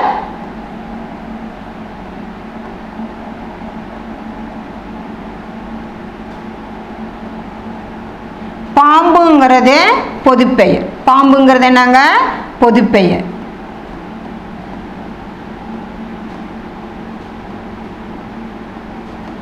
சரிங்களா? அப்போ இதில் பாருங்க, இப்போ மார்கழி மாதங்கள் நமக்கு தெரியும். சித்திரை, வைகாசி, ஆனி, ஆடி, ஆவணி, புரட்டாசி, ஐப்பசி, கார்த்திகை, இது மாதிரி சொல்றாங்க. அதில் குறிப்பிட்டு மார்கழி மாதத்தை குறிப்பிட்டு சொல்றதுனால இது சிறப்பு பெயர். திங்கள்ங்கிறது பார்த்தீங்கன்னா நாளையும் குறிக்கும், மாதத்தையும் குறிக்கும், வாரத்தையும் குறிக்குங்க. சரிங்களா? அப்ப திங்கள்ங்கிறது பொது பெயர். அடுத்தது சாரை அப்படிங்கிறது சிறப்பு பெயர். நம்ம சொல்றாங்க, பாம்பை பார்த்தேன்னு சொல்றதை விட நான் நல்ல பாம்பை பார்த்தேன்டா, சார பாம்பு பார்த்தேன்டா, கட்டிவீரியன் பாம்பு பார்த்தேன்டா அப்படின்னு சொல்லுவாங்க இல்லைங்களா? அப்ப பாம்புங்கிற வகைகள் நிறைய இருக்கு, அதனால அது பொது பெயர். குறிப்பிட்டு சொல்றதுனால சாரைங்கிறது சிறப்பு பெயர். புரியுதுங்களா? அப்ப சிறப்பு பெயரும் பொது பெயரும் என்ன அமைந்து இடையில் என்ன ஆகுதுங்க, ஆகியங்கிற பண்புருவு தொக்கி வருவது. கொடுத்துருக்குறாங்க பாருங்களேன். திங்கள், பாம்பு ஆகிய பொது பெயர்களுக்கு முன் மார்கழி, சாரை என சிறப்பு பெயர்கள் வந்து மார்கழி ஆகிய திங்கள் என்றும் சாரை ஆகிய பாம்பு என்றும் இருபெயரிட்டாக வந்துள்ளன. சரியா? மார்கழி ஆகிய திங்கள் பாருங்க, இடையில என்ன இருக்குதுங்க, ஆகிய. இடையில என்ன இருக்குங்க, ஆகிய கொடுத்துருக்குறாங்களா? ஆகிய என்னும் பண்புருவு தொக்கி. இங்க மார்கழி ஆகியங்கிறது விளக்கமா கொடுக்கலங்க, இங்க மறைந்து வந்திருக்கு. சாரை ஆகிய பாம்பு. புரியுதுங்களா? அப்ப இதுவும் பார்த்தீங்கன்னா அடிக்கடி இலக்கண குறிப்புல கேட்குறாங்க. இருபெயரட்டு பண்பு தொகை அப்படின்னு என்னங்க, சிறப்பு பெயரும் பொது பெயரும் இடையில என்ன ஆகுதுங்க, ஆகிய என்னும் பண்புருவு தொக்கி வருவது இருபெயரட்டு பண்பு தொகை. புரியுதுங்களா? அடுத்தது போலாங்களா?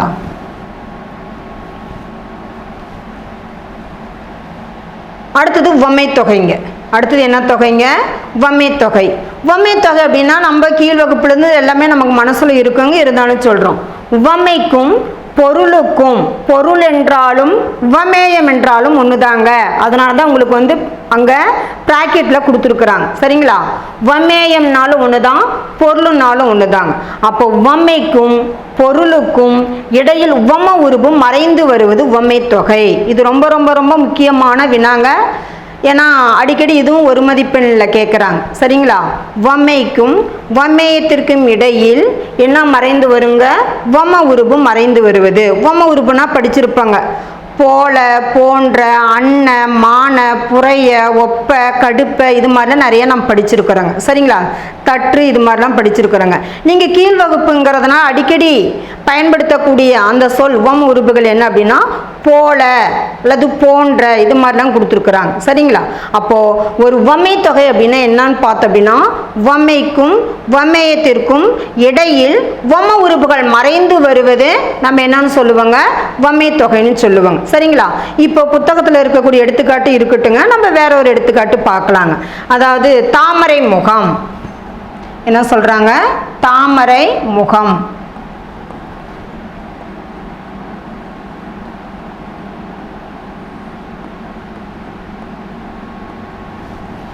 இருக்குங்களா? தாமரை முகம் அப்படின்னு பார்த்தோம் அப்படின்னா நம்ம நிறைய வழக்கத்தில் பார்த்துருப்போம், திரைப்படத்தில் பார்த்துருப்போம்.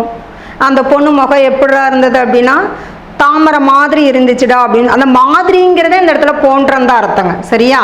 முகம் தாமரை மாதிரி இருந்துச்சு அப்படின்னு, நான் தாமரை பூ மாதிரியே இருக்குங்க, பிடிச்சி நசிக்கிடலாம் தானேங்க. சரிங்களா? அதாவது ஒப்பிடுதல். என்ன சொல்றாங்க? அந்த பொண்ணோடைய முகம் அழகா இருக்கிறதுக்கு வேறொன்னா ஒப்பிடுறாங்க. அப்போ உவமைனா என்னங்க? ஒப்பிடுதல், அதாவது கம்பேர் பண்றது. சரி, இது மாதிரி அப்படின்னு சொல்றதுங்க. புரியுதுங்களா? நிலா முகம், நிலா போன்ற முகம். சரி, அழகை வந்து என்னங்க வர்ணிப்பதற்காக இந்த உவமையெல்லாம் பயன்படுத்துவாங்க. புரியுதுங்களா? அப்போ இதுல வந்து பாத்தீங்க அப்படின்னா தாமரை போன்ற முகம். அப்ப அந்த போன்றங்கிறது என்ன ஆகுதுங்க? உவமை உருவு மறைந்து வருதல். புரியுதுங்களா? நிலா முகம். தாமரை கண்கள், தாமரை பூ போன்ற கண்கள். சரிங்களா? சரிங்க, அதான் கொடுத்துருக்குறாங்க. அதில் பாருங்க, நமக்கு கொடுத்துருக்கிறது பார்த்தீங்கன்னா மலர் கை, மலர் போன்ற கை. இதில் பாருங்க, மலர் அதாவதுங்கிறது உவமை, கைங்கிறது உவமேயம். உவமேயனாலும் ஒன்று தான், கை என்னதுங்க? பொருள் தானேங்க. உவமேயனாலும் ஒன்று தான், பொருள்னாலும் ஒன்று தாங்க. சரிங்களா?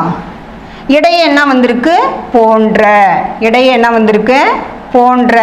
புரியுதுங்களா? என்ன? உவம உருவு மறைந்து வந்துள்ளது. அப்போ உவமை தொகை அப்படின்னா உவமைக்கும் உவமேயத்திற்கும் இடையில் உவம உருவு மறைந்து வந்து பொருளை தருவது என்ன சொல்றாங்க? உவமை தொகை. சரிங்களா? நிறைய எடுத்துக்காட்டு இருக்குங்க. அதே மாதிரி உவமை தொகை நம்ம ஈஸியா கண்டுபிடிக்கலாம். எப்படி? நம்ம வினை தொகை முதல்ல வினை இருக்கும், அடுத்தது பெயர் தான் வரும்னு பார்த்தோம். அதே மாதிரி உவமை தொகையை முதல்ல நீ எடுத்துட்டு அப்படின்னா முதல்ல உவமை தான் இருக்குங்க. சரிங்களா? நீ எந்த சொல்ல வேணுமாலும் எடுத்துக்கோங்க. உவமை தொகைனா முதல்ல எது இருக்குங்க? உவமை தான் இருக்கும், அடுத்தது பெயர் தான் இருக்குங்க. சரிங்களா? அப்போ உவமை தொகை பார்க்கும்போது முதலில் என்ன இருக்கும்? உவமை இருக்கும், அடுத்தது என்ன இருக்குங்க? பெயர் இருக்குங்க. புரியுதுங்களா? அப்போ உவமை தொகைனா தெரியுதுங்களா? சரிங்க, அடுத்தது போலாங்களா? அடுத்து உண்மை தொகை. இப்போ உவமை தொகைன்னா இரண்டிற்கும் இடையில போன்றங்கிற உவம உருவு வந்து என்ன ஆகுங்க? மறைந்து வரும். உவமைக்கும் உவமேயத்திற்கு இடையில் போன்ற உவம உருவு மறைந்து வரும். உண்மை தொகை அப்படின்னு பார்த்தீங்க அப்படின்னா இரு சொற்களுக்கு இடையிலும் இறுதியிலும் எனும் இடைச்சொல் மறைந்து வருது உண்மை தொகை. சரிங்களா? இதுலயே நமக்கு 2 வினா இருக்குங்க. அதாவது உண்மை தொகை, எண்ணுண்மை, முற்றுமை, இப்படிலாம் நம்ம படிச்சிருப்பாங்க. இது இப்போ நம்ம பார்க்க போகிறது எண்ணுமை இலக்கணம் இதில் இல்லை. இருந்தாலும் ஏன்னா நம்ம வந்து தெளிவாக தெரிஞ்சுக்கிறதுக்கு ஒன்றை படிக்கும்போது இன்னொன்று நம்ம தெரிஞ்சுட்டா என்ன ஆகும்? நல்லா தெளிவாக நமக்கு வந்து இலக்கணம் வந்து நல்லா புரிஞ்சிடுங்க. சரி, அதில் தவறுகளே வராது.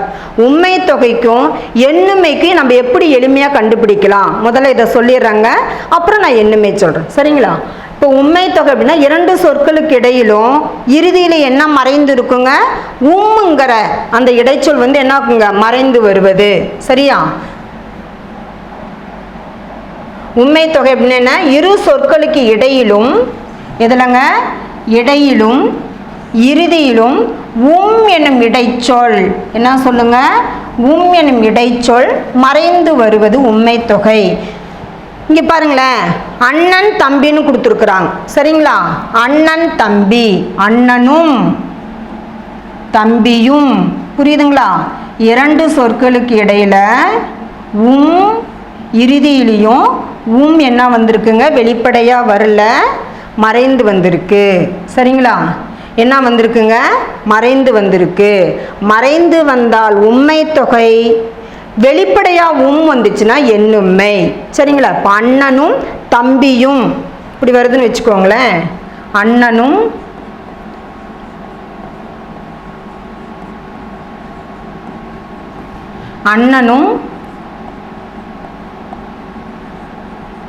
தம்பியும், தாயும்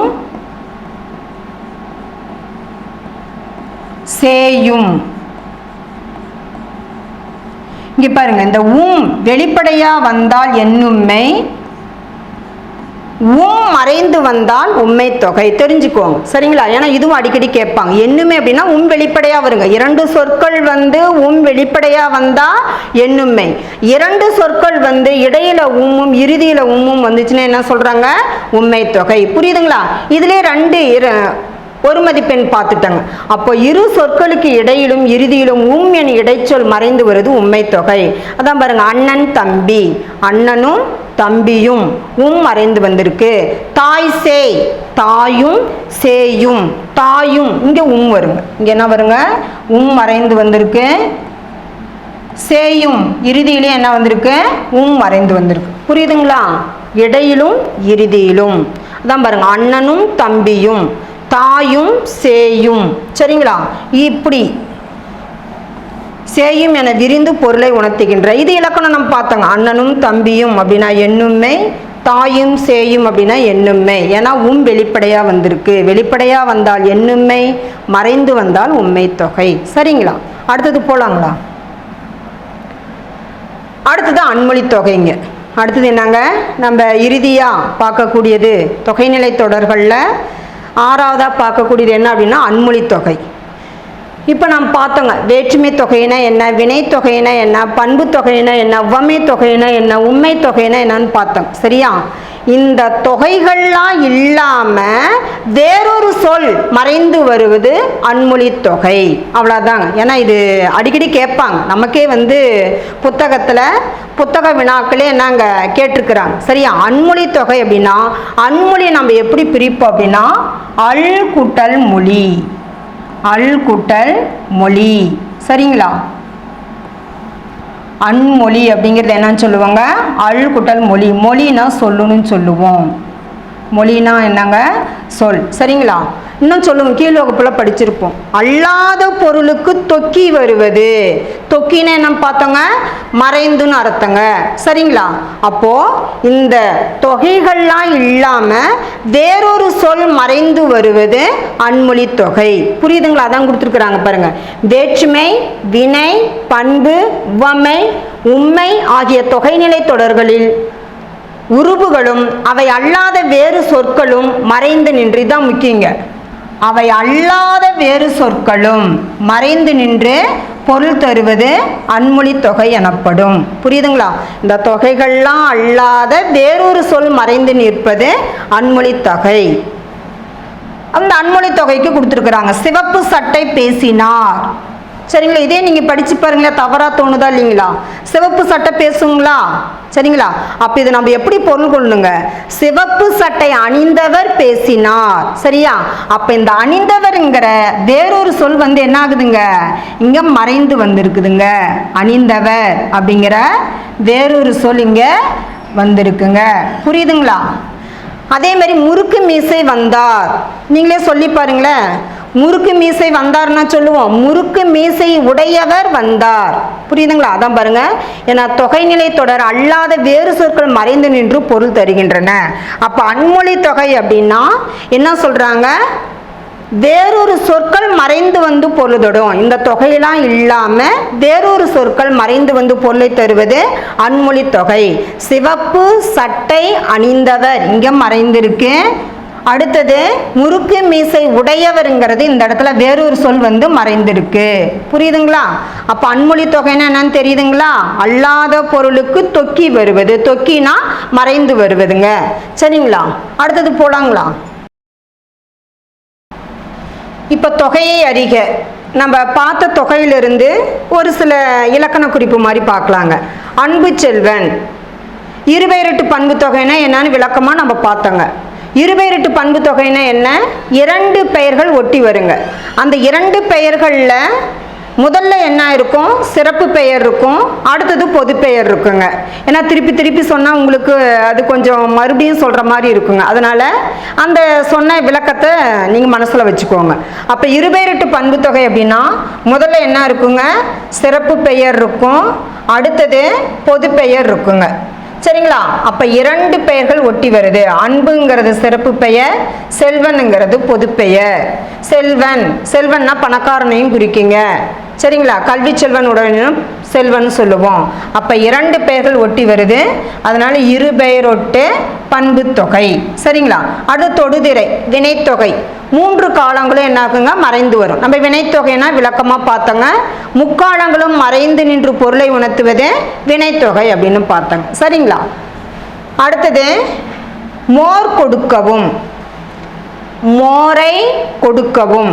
இந்த இடத்துல ஐங்கிற வேற்றுமை உருபு என்ன இருக்கு? மறைந்து இருக்கு. ஏன்னா மறைந்துனாவே என்ன அர்த்தம்? தொகைன்னு அர்த்தங்க. சரிங்களா?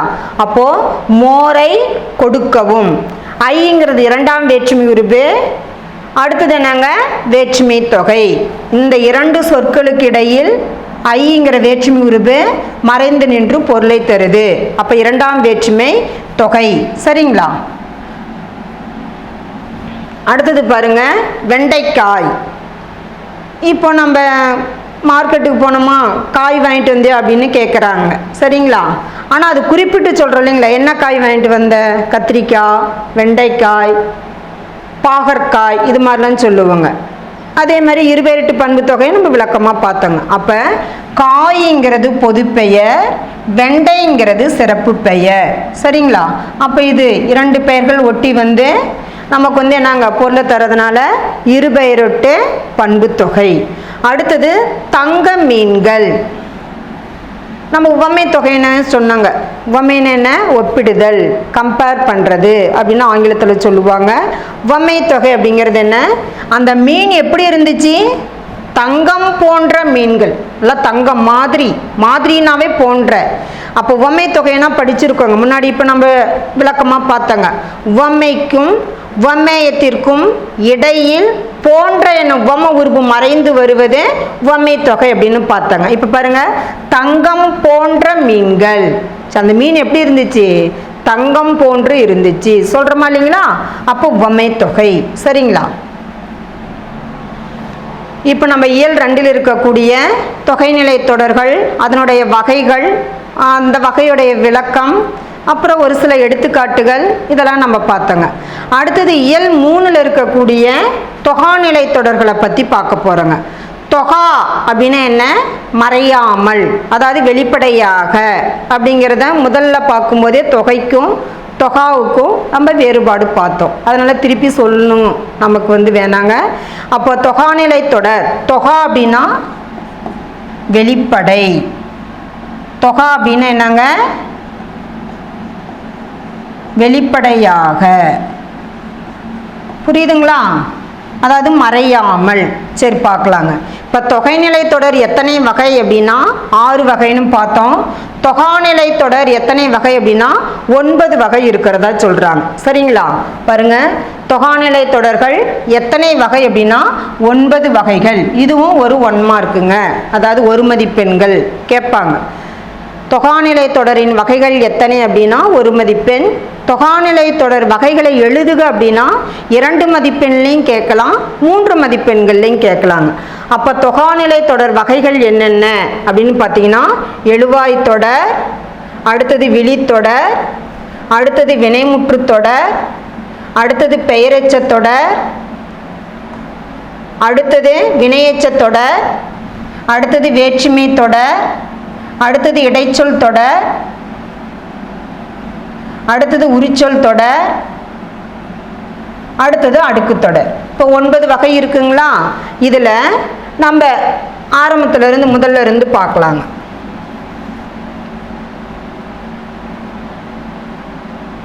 தொகாநிலை தொடரின் வகைகள் எத்தனை அப்படின்னா 9 வகை. அதில் முதல்ல இருக்கிறது எழுவாய் தொடர். நான் எழுவாய் அப்படின்னா என்னன்னுங்கிறத நம்ம தொகையில் பார்க்கும்போதே சொன்னாங்க. அந்த வேற்றுமை உறுப்புகள் பார்க்கும்போது சொன்னோம் இல்லைங்களா, எழுவாய் அப்படின்னா பெயர். முதல் வேற்றுமை எழுவாய் வேற்றுமை அப்படின்னு பார்த்தோம் இல்லைங்களா. அதேமாரி 8ஆம் வேற்றுமை விழி வேற்றுமைன்னு பார்த்தோம் இல்லைங்களா. சரி பாருங்க, அப்போ எழுவாய் தொடர் பாருங்க, எழுவாயுடன், எழுவாய் அப்படின்னா பெயர், எழுவாயுடன் பெயர், வினை, வினா ஆகிய பயனிலைகள் தொடர்வது எழுவாய் தொடர். உதாரணம் கொடுத்துருக்குறாங்க, நீங்கள் தெரிஞ்சுக்கோங்க. எழுவாய்னா பெயர். சரிங்களா?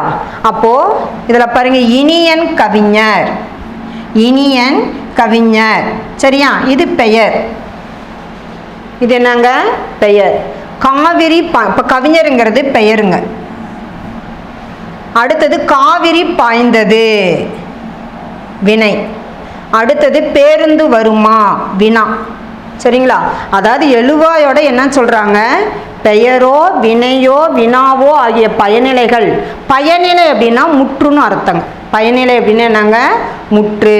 எழுவாய் அப்படின்னா பெயர், பயனிலை அப்படின்னா வினைமுற்று. இன்னும் நமக்கு ஈஸியாக எளிமையாக புரிகிற மாதிரி அப்படின்னா ஒரு தொடரோடைய முடிவு அப்படின்னு சொல்லுவாங்க. பயனிலை என்றாலும் வினைமுற்று என்றாலும் ஒன்றுதாங்க. சரிங்களா? அங்கே பாருங்கள், மேற்கண்ட 3 தொடர்களிலும் பெயர், வினை, வினா ஆகியவற்றுக்கான பயனிலைகள் எழுவாய் தொடர்கள் அமைந்துள்ளன. சரிங்களா? புரியுதுங்களா? இதெல்லாம் என்ன? பெயர், இது வினை, இது வினா. 3 தொடர்கள்லையும் பெயர் வந்திருக்கு, அடுத்தது வினை வந்திருக்கு. பாய்ந்ததுங்கிறது என்ன? காவிரி பாய்ந்ததுன்னா பாயறது ஒரு செயல், ஓடுறது ஒரு செயல், அதை தான் வினைன்னு சொல்கிறோம். வருமாங்கிறது வினா. இதெல்லாம் என்ன? ஆகியவற்றுக்கான பயனிலைகள் எழுவாய் தொடர்கள் அமைந்துள்ளன. சரியா? இந்த பயனிலைனா வினைமுற்று அப்படின்னு அர்த்தம். புரியுதுங்களா? அடுத்தது விழித்தொடர். இரண்டாவதாக இருக்கிறது விழித்தொடர். விழி அப்படின்னா அழைத்தல்னு அர்த்தங்க. விழின்னு என்னங்க? அழைத்தல். இன்னும் நம்ம விளக்கமாக தெரிஞ்சுக்கணும் அப்படின்னா, இப்போது உன்னுடைய நண்பர் தூரமாக இருக்கான், அவனை கூப்பிடணுங்க. எப்படி கூப்பிடுவ?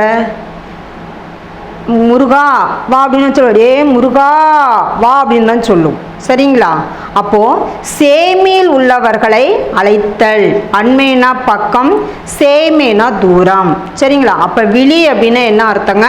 அழைத்தல்னு அர்த்தங்க. சரிங்களா? அதான் பாருங்க, விழியை தொடர்ந்து வினை அமைவது விழித்தொடர் ஆகும். விழினா ஞாபகம் வச்சுக்கோங்க, அழைத்தல். விழின்னா என்னங்க? அழைத்தல். நண்பா எழுது கொடுத்துருக்காங்களா? நண்பா என்னும் விழிப்பெயர் எழுது என்னும் பயனிலையை கொண்டு முடிந்துள்ளது. நண்பா அப்படிங்கிறது என்ன? கூப்பிடுறோம். இந்த பக்கத்தில் இருக்கிறவங்க நம்ம நண்பன்னு சொல்ல மாட்டோம், கொஞ்சம் தூரமாக இருக்கிறதா என்ன சொல்லுவோம்? நண்பா அப்படின்னு சொல்லுவோம். சரியா? எழுதுங்கிறது வினை. வினை என்றாலும் செயல் என்றாலும் ஒன்று தாங்க. சரிங்களா? இப்போ புரியுதுங்களா? அப்போ விழித்தொடர்னா எப்படி அமையும் அப்படின்னா, விழியை தொடர்ந்து வினை அமைவது விழித்தொடர் ஆகும். சரிங்களா? அப்போ பாருங்க, நண்பா எழுது. நண்பா என்னும் விழிப்பெயர் எழுது என்னும் பயனிலையை கொண்டு முடிந்துள்ளது. விழினா அழைத்தல், மனசில் வச்சுக்கோங்க. நண்பா கூப்பிடுறது, அழைக்கிறது. எழுதுங்கிறது ஒரு வினையை குறிக்குது. அடுத்தது பாருங்க, வினைமுற்று தொடர். முற்றுனாவே நமக்கு இப்போ தான் சொன்னாங்க, பயனிலைனாலும் ஒன்று தான், வினைமுற்றுனாலும் ஒன்று தான் சொன்னாங்க. தொடரின் இறுதியில் இடம்பெற வேண்டிய வினைமுற்று தொடரின் முதலில் அமைந்து அறுவகை பெயரை கொண்டு முடிவது வினைமுற்று தொடர். சரிங்களா? அதாவது ஒரு வினைமுற்றுனா எங்க இருக்கணுங்க? கடைசியில் இருக்கணுங்க. அதை பாருங்க, தொடரின் இறுதியில் இடம்பெற வேண்டிய வினைமுற்று தொடரோட முதலில் அமைது. என்ன சொல்றாங்கன்னா, கடைசியா வர்றது, பயனிலையா வர்றது முதல்ல அமையும்னு சொல்றாங்க. சரிங்களா? அந்த பெயர் எங்க வரும்?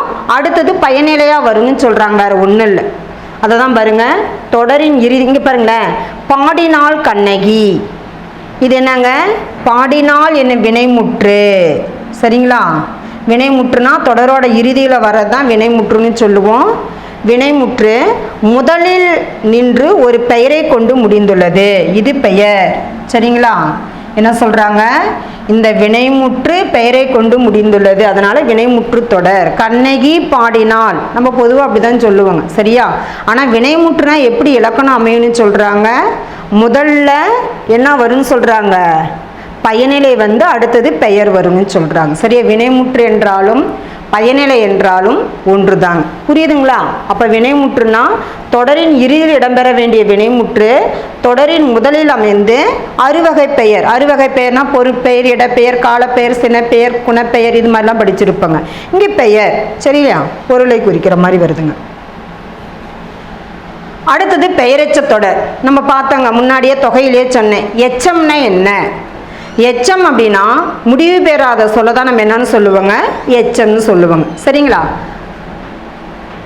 இப்போ பெயரெச்சனா என்ன, வினையெச்சனா என்ன? ரொம்ப எளிமைதான் பாருங்களேன்.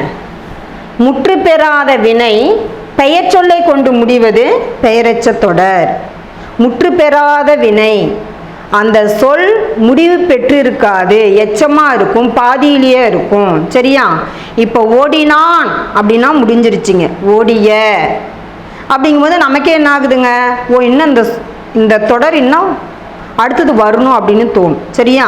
நம்ம பேசிகிட்டு இருக்கும்போதே வந்த அப்படிங்கும்போது என்ன ஆகும் அப்படின்னு நிறுத்தணும்னா புரியுமா? புரியாதுங்க. அப்போ எச்சம் அப்படின்னா முடிவு பெறாத சொல்ல தான் நம்ம என்ன சொல்லுவோங்க? எச்சம்னு சொல்லுவோங்க. அப்போ பெயரெச்சம்னா என்ன? முற்று பெறாத வினை பெயர் சொல்லை கொண்டு முடிவது பெயரெச்சம். சரிங்களா? இங்கே பாருங்களேன், கேட்ட பாடல். இங்கே பாருங்க, உதாரணம் உங்களுக்கு நான் எழுதிட்டு சொல்கிறேன், இன்னும் புரியும் பாருங்க.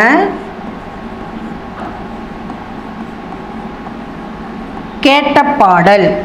நான் உங்களுக்கு இன்னும் எளிமையாக அங்கே முன்னாடியே சொன்னாங்க, ஒரு பெயரெச்சனா இந்த சொல்லை முதலில் இருக்கக்கூடிய சொல்லில் இருக்கக்கூடிய விகுதியை பிரிக்கும் போது இட்டு கூட்டல் ஆ வந்தால் என்னங்க?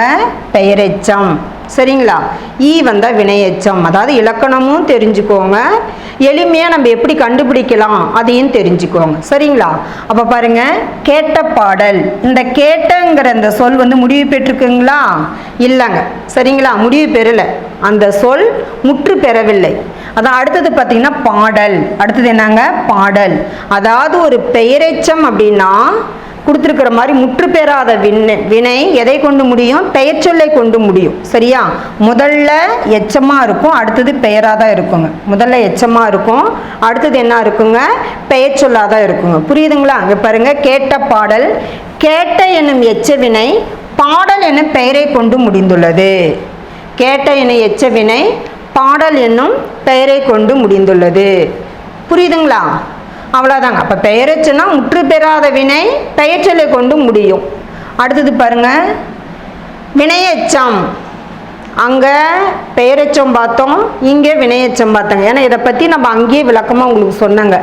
முற்று பெறாத வினை வினை சொல்லை கொண்டு முடிவது. முற்று பெறாத வினை எச்சம்னா முடிவு பெறாது. சரிங்களா? எதை கொண்டு முடியும்? வினையை கொண்டு முடியுங்க. வினைனாலும் ஒன்று தான், செயல்னாலும் ஒன்று தாங்க. அதுக்கு கொடுத்துருக்குறாங்க பாருங்க, உதாரணம் கொடுத்துருக்குறாங்க. பாடி மகிழ்ந்தனர். என்ன கொடுத்துருக்குறாங்க? பாடி மகிழ்ந்தனர்.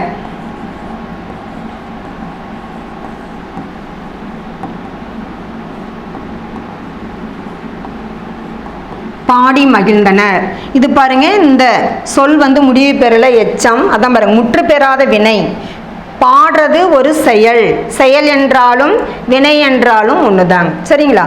அப்போ இதை பிரிச்சு அப்படின்னா இட்டு கூட்டல் ஈ. இதை பிரிக்கும் போது ஆ வந்தா பெயரெச்ச விகுதி, ஈ வந்தா வினையெச்ச விகுதி.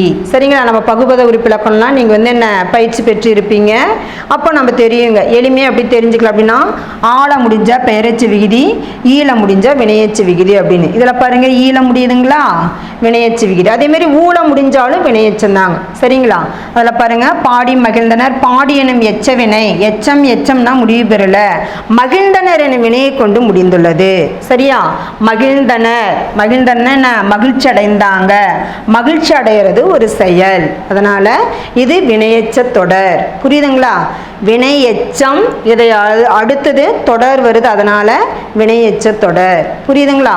அப்போ ஒரு பெயரெச்சமும் வினையெச்சமும் எப்படி ஈஸியாக கண்டுபிடிக்கலாம், எப்படி எளிமையாக கண்டுபிடிக்கலாம் அப்படின்னா, எச்ச சொல்லை பிரிக்கும் பொழுது ஆ வந்தா பெயரெச்சம், எச்ச சொல்லை பிரிக்கும் போது ஈ அல்லது ஊ வந்தா வினையெச்சம். இது ஈஸியாக கண்டுபிடிச்சிடலாம். சரிங்களா? அடுத்தது பார்க்கலாங்களா? வேற்றுமை தொடர். நம்ம அங்கேயே பார்த்தோங்க, வேற்றுமை உறுப்புகள் வெளிப்படை அமையும் தொடர்கள், வேற்றுமை தொகாநிலை தொடர்கள். சரி பாருங்க, இப்போ நம்ம அங்கே தொகைனா மறைந்து, வேற்றுமை உறுப்புகள் மறைந்து வருவது வேற்றுமை தொகை அப்படின்னு பார்த்தோங்க. சரிங்களா? இங்கே வந்து என்ன கொடுத்துருக்குறாங்க? வேற்றுமை தொடர் அப்படின்னு பார்த்தீங்கன்னா வேற்றுமை உறுப்புகள்லாம் மறையாமல் அப்படி என்ன ஆகுங்க? வெளிப்படையாக வரும். சரிங்களா? இங்கே பாருங்க, வேற்றுமை உறுப்புகள் வெளிப்பட அமையும் தொடர்கள் வேற்றுமை தொகாநிலை தொடர்கள். நமக்கு முக்கியம் என்ன அப்படின்னா வெளிப்பட. அங்கே என்ன பார்த்தாங்க? மறைந்து. சரியா? கட்டுரையை படித்தால் என்ன ஆகுதுங்க? கட்டுரையை, இதே கட்டுரை படித்தால் அப்படின்னு என்ன வருங்க? தொகை. சரிங்களா? கட்டுரை படித்தால் அப்படின்னா தொகை. ஐங்கிற வேற்றுமை உறுப்பு மறைந்திருக்கு. இங்கே கட்டுரையை ஐங்கிற வேற்றுமை உறுப்பு இங்கே என்ன வந்திருக்குங்க? வெளிப்படையாக வந்திருக்குங்க. சரிங்களா? அதனால இது வந்து தொகை அல்ல, தொகாமல். தொகாமல்னா என்ன? வெளிப்படையா. சரிங்களா? இத்தொடரில் ஐ என்னும் வேற்றுமை உருவு வெளிப்படையாக வந்து பொருளை உணர்த்துகிறது. அப்ப வெளிப்படையாக வந்து பொருளை உணர்த்துறதுனால இது வேற்றுமை தொடர். புரியுதுங்களா? அது அன்பால் கட்டினார். ஆள்ங்கிறது எத்தனாவது வேற்றுமை உருவு? மூன்றாம் வேற்றுமை உருவு. பார்த்தங்க வேற்றுமை உருவுகள்லாம் என்னென்னு சொல்லி நான் உங்களுக்கு இங்கே எழுதி போட்டே சொன்னாங்க. ஐ, ஆல், கு, இன், அது, கண். ஐங்கிறது எத்தனாவது வேற்றுமை உருவு, ஆளுங்கிறது எத்தனாவது வேற்றுமைனா விளக்கமாக சொன்னாங்க. அப்போ ஆளுங்கிறது எத்தனாவது வேற்றுமை உருவு? மூன்றாம் வேற்றுமை உருவுங்க. அங்கே பாருங்க, மூன்றாம் வேற்றுமை தொகாநிலை தொடர். சரிங்களா? அன்பால் ஆளுங்கிற வேற்றுமை உருவு மறையாமல் வெளிப்படையாக வந்திருக்கிறதுனால இது என்ன சொல்கிறாங்க? மூன்றாம் வேற்றுமை தொகாநிலை தொடர். அறிஞருக்கு பொன்னாடை. இங்கே எத்தனாவது வேற்றுமை உருவு வந்திருக்குங்க? நான்காம் வேற்றுமை உருவு வந்திருக்கு. நான்காம் வேற்றுமை உருவு மறையாம வெளிப்படையாக வந்திருக்கிறதுனால நான்காம் வேற்றுமை தொகாநிலை தொடர். புரியுதுங்களா? அடுத்தது இடைச்சொல் தொடர். இடைச்சொல் மற்று இதெல்லாம் நீங்க படிச்சிருப்பீங்க கீழ் வகுப்புலங்க. சரிங்களா? அதே மாதிரி இதெல்லாம் இடைச்சொல் பார்த்துருப்போம். இடைச்சொல்லுடன் பெயரோ வினையோ தொடர்வது இடைச்சொல் தொடர். என்ன சொல்றாங்க? இடைச்சொல்லோட ஒன்று பெயர் சேர்ந்திருக்கலாம் அல்லது வினை சேர்ந்திருக்கலாம். இதை தொடர்ந்து வருவது என்னன்னு சொல்றாங்க? இடைச்சொல் தொடர். மற்றொன்று நம்ம பிரிக்கிறோம் அப்படின்னா மற்று கூட்டல் ஒன்று. இந்த ஒன்றுங்கிற இந்த சொல் வந்து என்ன ஆகுதுங்க? இங்கே பெயரை குறிக்கிற மாதிரி இருக்குதுங்க. சரிங்களா? மற்று என்னும் இடைச்சொல்லை அடுத்து ஒன்று என்னும் சொல் நின்று பொருள் தருகிறது. புரியுதுங்களா? இந்த இடத்துல அந்த ஒன்றுங்கிறது பெயரை குறிக்கிற மாதிரி இருக்குங்க. அப்ப இடைச்சொல் தொடர் இங்க என்ன ஆகுதுங்க? வெளிப்படையா வந்துருச்சு. அதனால இது இடைச்சொல் தொடர். அடுத்தது உரிச்சொல் தொடர். உரிச்சொல் அப்படின்னா என்ன? உரிச்சொல் அப்படின்னா என்னங்க? உரினாவே மிகுதின்னு அர்த்தங்க. சரிங்களா? இது வந்து ஒவ்வொரு சொல்லுக்கு தகுந்த மாதிரி நம்ம வந்து என்னங்க அந்த இடத்துல பொருள் மாறுங்க. உரினா மிகுதின்னு குறிக்குங்க, ஒரு சில இடத்துல மிக அப்படின்னு குறிக்குங்க, ஒரு சில இடத்துல சிறந்ததுன்னு குறிக்குங்க, ஒரு சில இடத்துல பெரிய அப்படிங்கிற மாதிரிலாம் குறிக்கும். ஆனால் உரி அப்படின்னாவே மிகுதி, அதிகமான சொற்கள்லாம் என்ன ஆகுங்க? மிகுதிங்கிற பொருளை தர மாதிரி தான் இருக்குங்க. சரியா? சிறந்தது அப்படிங்கிற மாதிரி தான் தருங்க. உரிச்சொல்லுடன் இப்போ உரிச்சொற்கள்லாம் நம்ம பார்த்துருப்போம். என்னென்ன பார்த்துருப்போம் கீழ் வகுப்புல? மா, உரு, தவ, நனி, களி, கூர் இதெல்லாம் சொல்லுவாங்க. சரிங்களா? உரிச்சொல்னா என்ன சொல்லுவாங்க?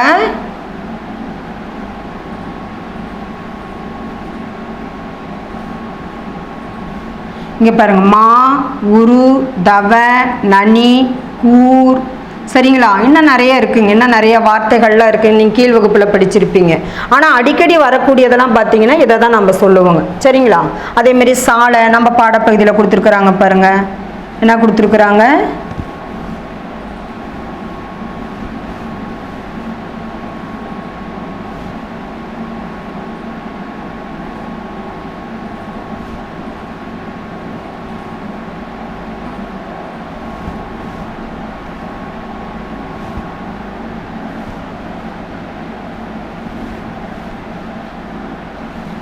இங்கே பாருங்களேன்,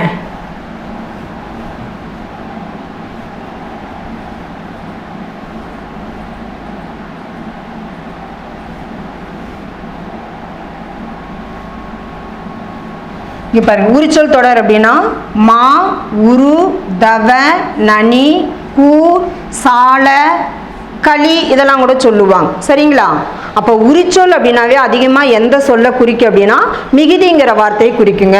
பாருங்க, உரிச்சொல்லுடன் பெயரோ வினையோ தொடர்வது உரிச்சொல். உரிச்சொல் உரிச்சொல் அப்படின்னா உங்களுக்குள்ள ஐயா இருக்கும். என்ன அப்படின்னா மிகுதி. சரிங்களா? சால சிறந்தது. சாலங்கிறது உரிச்சொல். இதை அடுத்து என்ன தொடர் வந்திருக்கு? சிறந்தது. அப்ப சால அப்படிங்கிறது என்ன? மிக அப்படின்னு அர்த்தம். மிகச் சிறந்தது கொடுத்துருக்காங்க பாரு. சாலை என்பது உரிச்சொல். அதனை தொடர்ந்து சிறந்தது என்ற சொல் நின்று மிகச் சிறந்தது என்ற பொருளை தருகிறது. இது வெளிப்படையா வந்துடு. சாலை அப்படிங்கிறதுக்கு என்ன அர்த்தங்க? மிக. சாலங்கிறது என்ன அர்த்தங்க? இந்த இடத்துல என்ன அர்த்தம்? மிக அப்படின்னு அர்த்தங்க. புரியுதுங்களா? அப்ப உரிச்சொல் தொடர் உரிச்சொல் அப்படின்னா மிகுதிங்கிற பொருளை குறிக்கும். இந்த இடத்துல சாலாங்கிறது என்ன கொடுத்துருக்காங்க? மிக. புரியுதுங்களா? சரி, அடுத்தது அடுக்கு தொடர். இதெல்லாம் நீங்கள் கீழ் வகுப்புலேருந்து எளிமையாக படிச்சுட்டு தான் வந்திருப்பீங்க. இதில் தவறு செய்ய மாட்டீங்க.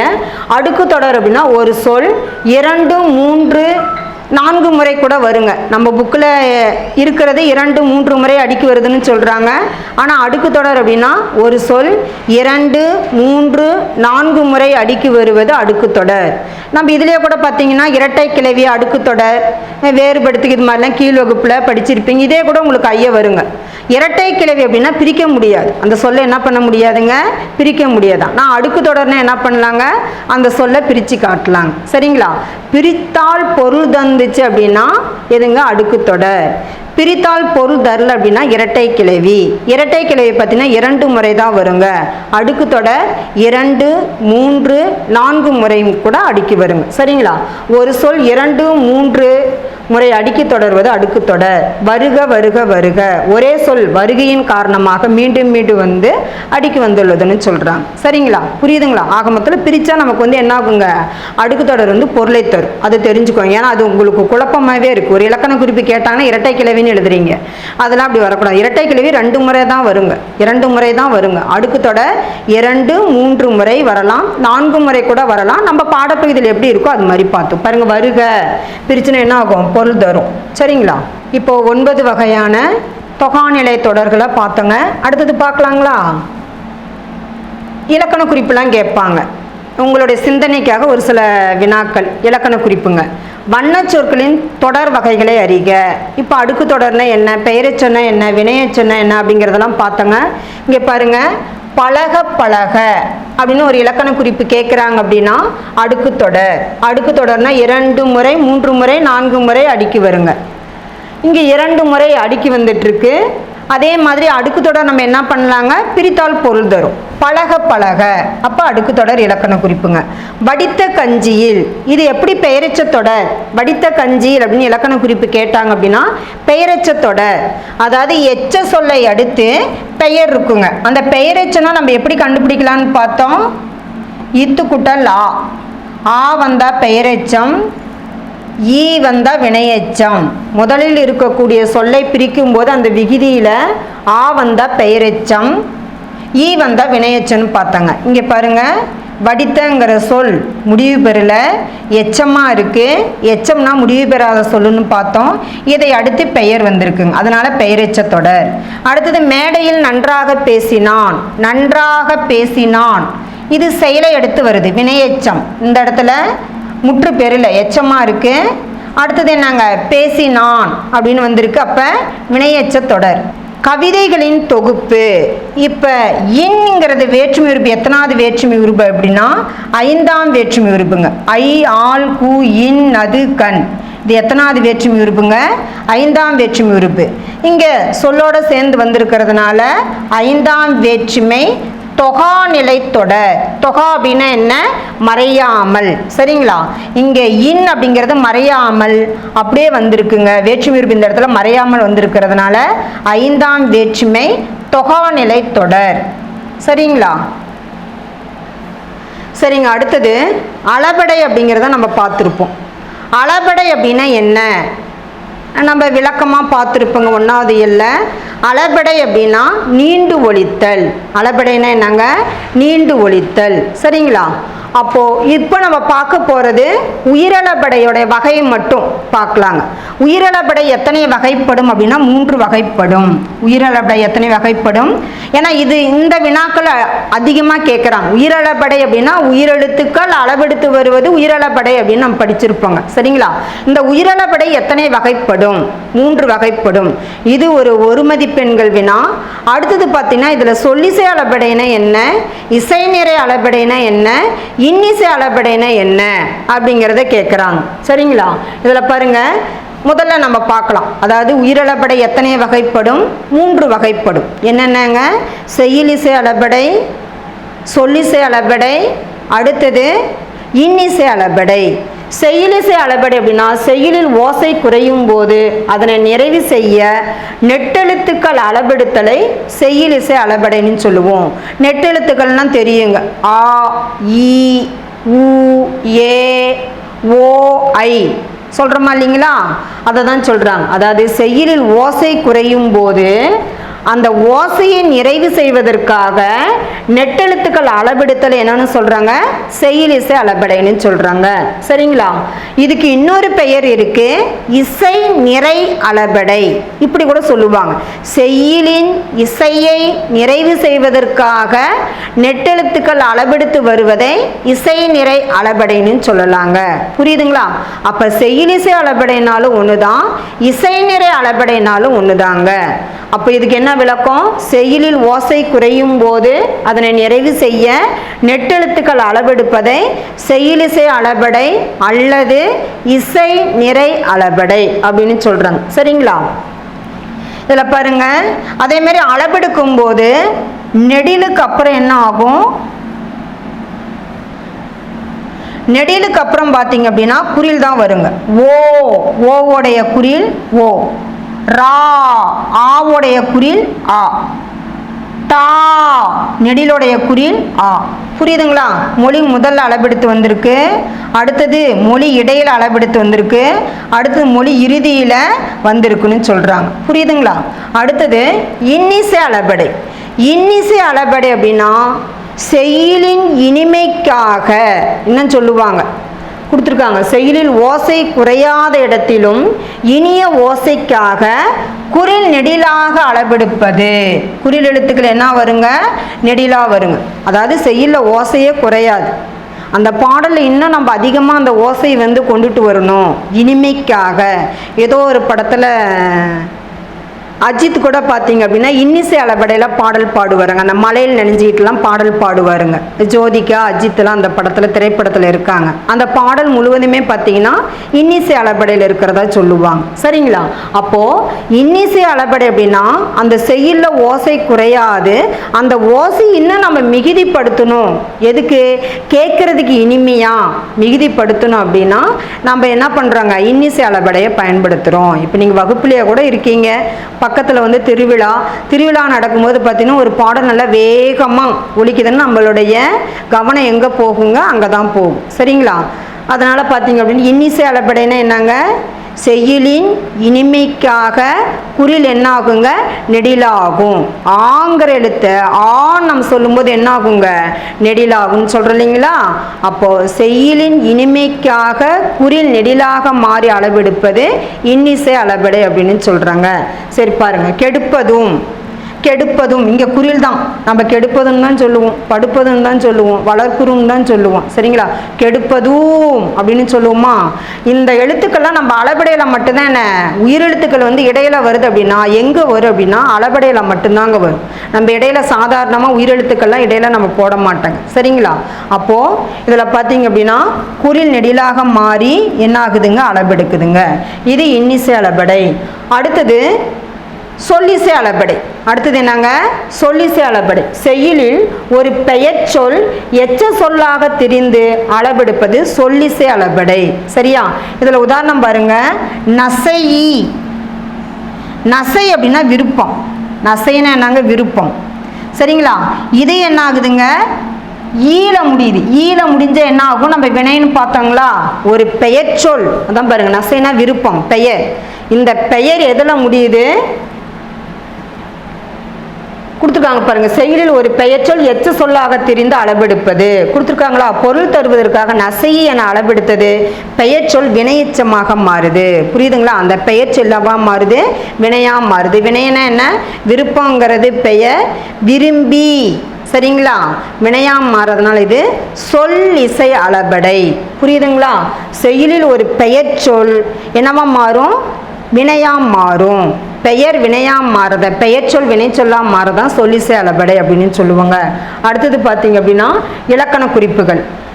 இப்போ நம்ம படித்ததுலேருந்து நம்ம பார்க்கலாம். இந்த இலக்கண குறிப்பு உங்களுக்கு அடிக்கடி கேட்குறாங்க. தேர்வுலாம் பார்த்தீங்க அப்படின்னா இந்த அளபெடையில் கண்டிப்பாக ஒரு வினாக்கள் கேட்குறாங்க. இதில் நான் உங்களுக்கு இலக்கண முறைப்படி இப்போ சொன்னேன். எளிமையாக எப்படி நம்ம தெரிஞ்சுக்கலாம் அப்படிங்கிறது ஒரு முறை சொல்கிறாங்க பாருங்கள். இதில் சொல்லிசை அளபெடை பார்த்தோங்க. நசைங்கிறது விருப்பம். நசை அதாவது விருப்பங்கிறது விரும்பிங்கிற மாறுறதுனால என்ன? இந்த எச்சம் பெயர் சொல் வினையாம் மாறுது சொல்லிசை அளபெடை. அளபடை. உரா அர். சரிங்களா? அடுத்து கெடுப்பதும். இதை பாருங்க, நான் ஈஸியாக உங்களுக்கு சொல்கிறேன் பாருங்களேன். அதாவது ஒரு சொல்லிசை அளபடைனா எளிமையாக நம்ம எப்படி கண்டுபிடிக்கலாம்? ஈ வந்தால் சொல்லிசை அளபடை. என்ன சொல்கிறாங்க? ஈ வந்தால் என்னங்க? சொல்லிசை அளபடை. இதை பார்த்துக்கோங்க. ஈ வந்தால் சொல்லிசை அளபடை. சரியா? ரெண்டு வழி உங்களுக்கு நான் சொல்கிறேங்க. ஈ வந்தால் சொல்லிசை. அடுத்தது உரா ஆ அல்லது ஊ வருங்க. ஆ என்ன வருங்க? இடையில ஆ எழுத்து வரலாம் அல்லது ஊ எழுத்து வரலாம். இது வந்து என்ன சொல்லுவோம்? செய்யுளிசை அளபடை அல்லது இசை நிறை அளபடை. பார்த்தோங்க. அடுத்தது குறில் நெடிலாய் மாறி அளபெடுத்துச்சு அப்படின்னா இன்னிசை அளபடை. குறில் எழுத்து என்னவா மாறுங்க? நெடிலா மாறுங்க. சரியா? பார்த்தோம் இல்லையா? செய்யுளின் இனிமைக்காக குறில் நெடிலாக மாறி அளபெடுப்பது இன்னிசை அளபடை அப்படின்னு பார்த்தோங்க. அப்போ இது உங்களுக்கு முறையான இலக்கணம். ஈஸியாக நம்ம என்ன பாருங்களேன், அலகிடுதல் பிரிச்சிருக்கிறோம் இல்லைங்களா? அந்த அலகிடுதல் முறையில் பார்க்கலாம் பாருங்களேன். ஈ நீக்கிட்டு பார்த்தீங்க அப்படின்னா ஒரு அசை தான் வரும். நா சை குறியிலே நெடியில் தான் நம்ம வந்து அலகிடுதலில் பிரிப்போம். சரிங்களா? அந்த ஈ நீக்கிட்டு பார்த்தோம் அப்படின்னா ஒரே ஒரு அசை மட்டும் வந்தால் அது சொல்லிசை. எப்படி கண்டுபிடிக்கலாம்? ஒரு சொல் அப்படின்னு ஞாபகம் வச்சுக்கோங்க. சரிங்களா? ஒரே ஒரு அசை வந்தால் சொல்லிசை அளபடை. அதே மாதிரி செய்யுளிசை அளபடை அல்லது இசை நிறை அளபடைனா எப்படி நம்ம கண்டுபிடிக்கும்? இரண்டு அசை வரும். சரியா? நீங்கள் எந்த சொல்ல வேணுமாலும் என்ன செய்யுளிசையோ அல்லது இன்னிசையோ அல்லது சொல்லிசையோ எடுத்து பிரித்து பாருங்களேன். இந்த முறை அப்படியே கரெக்டாக வருங்க. சரிங்களா? அப்போ இரண்டு அசை வரும். குறில் நெடில் ஒரு அசை, ஆ ஈர் ஏன்னா ஒற்று நம்ம கணக்கு இல்லை, இது ஒரு அசை. அப்போ ஒரு அசை வந்தால் சொல்லிசை, இரண்டு அசை வந்தால் செய்யுளிசை. அதே மாதிரி இதில் பாருங்க மூன்று அசை வருங்க. சரிங்களா? 1 2 3 மூன்று அசை வந்தால் என்னங்க? இன்னிசை அளபடை. மூன்று அசை வந்தால் என்னங்க? இன்னிசை அளபடை. புரியுதுங்களா சொல்கிறது? அப்போ எளிமையான வழி. ஒரு சொல்லிசை அளபடைனா எப்படி கண்டுபிடிக்கலாம் அப்படின்னா ஈ வருங்க. ஈ வந்தாவே சொல்லிசை. இன்னும் ஒரு முறை என்ன இருக்குன்னா அந்த ஈயை அடிச்சுட்டு நம்ம பார்த்தோம்னா ஒரு அசை தான் வரும். செய்யுளிசை அப்படின்னா இரண்டு அசைகள் வரும். சரிங்களா? நாம் அதை பிரிக்கும் போது அலகிடுதல் பிரிக்கிறோம் இல்லைங்களா? பாருங்க, குறில் நெடில் பிரிப்போம், அப்புறம் ஒற்றுக்கு கணக்கு இல்லைங்க. அதே மாதிரி இன்னிசை அளபடை பார்த்தீங்க அப்படின்னா மூன்று அசை வரும். புரியுதுங்களா? மூன்று அசை வந்தால் இன்னிசை அளபடை. இப்போ நம்ம இலக்கண முறைப்படியும் பார்த்தோம், எளிமையாக எப்படி பிரிக்கலாங்கிறதும் பார்த்தோங்க. அதே மாதிரி பாருங்க, சொல்லிசை அளபடைக்கு இன்னும் கூட நம்ம எடுத்துக்காட்டு பார்க்கலாம் பாருங்க. தளி. சரிங்களா? இதை கூட நீங்கள் பாருங்கள் அடிச்சுட்டு பார்த்தோம் அப்படின்னா ஒரு அசை தான் வரும். இது புக்கில் இல்லாததுங்க, உங்கள் பாடப்புத்தகத்தில் இல்லாதது. நீங்கள் இன்னும் கொஞ்சம் சிந்திக்கிறதுக்காக இதை சொல்கிறாங்க. அதே மாதிரி செய்யுளிசை பாருங்க. படுவும் ஆ வரும் அல்லது ஊ வரும். அல்லது இந்த வழி சொன்னோம் இல்லைங்களா? படுவும் 1 2. சரிங்களா? அப்போ இரண்டு அசை வருதுங்களா? அதே மாதிரி இன்னிசை அளபடைக்கு இன்னொரு உதாரணம் சொல்கிறேன் பாருங்க. வளர்க்குறும். என்னங்க? வளர்க்குறும்.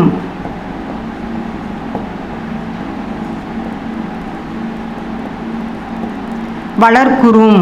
பாருங்க, பிரித்து பாருங்க. இங்கே பாருங்க, குறில் நெடிலா மாறுதுங்களா? வளர் ஒரு அசை, 2 அசை 3. 1 2 3. புரியுதுங்களா? ஏன்னா இது முக்கியமான பகுதி. ஒரு இலக்கண குறிப்பு கேட்குறாங்க அப்படின்னா அதிகமாக இந்த பகுதியிலிருந்து வினாக்கள் உங்களுக்கு கேட்குறாங்க. அப்போ எளிமையாக தெரிஞ்சிக்கக்கூடிய வழிகள் இதுங்க. ஒரு சொல்லிசை அளபடை எப்படி கண்டுபிடிக்கலாம், செய்யுளிசை அளபடை எப்படி கண்டுபிடிக்கலாம், இன்னிசை அளபடை எப்படி கண்டுபிடிக்கலாம் அப்படிங்கிறத உங்களுக்கு எளிமையான வழியிலே சொல்லி கொடுத்துருக்காங்க. சரிங்களா?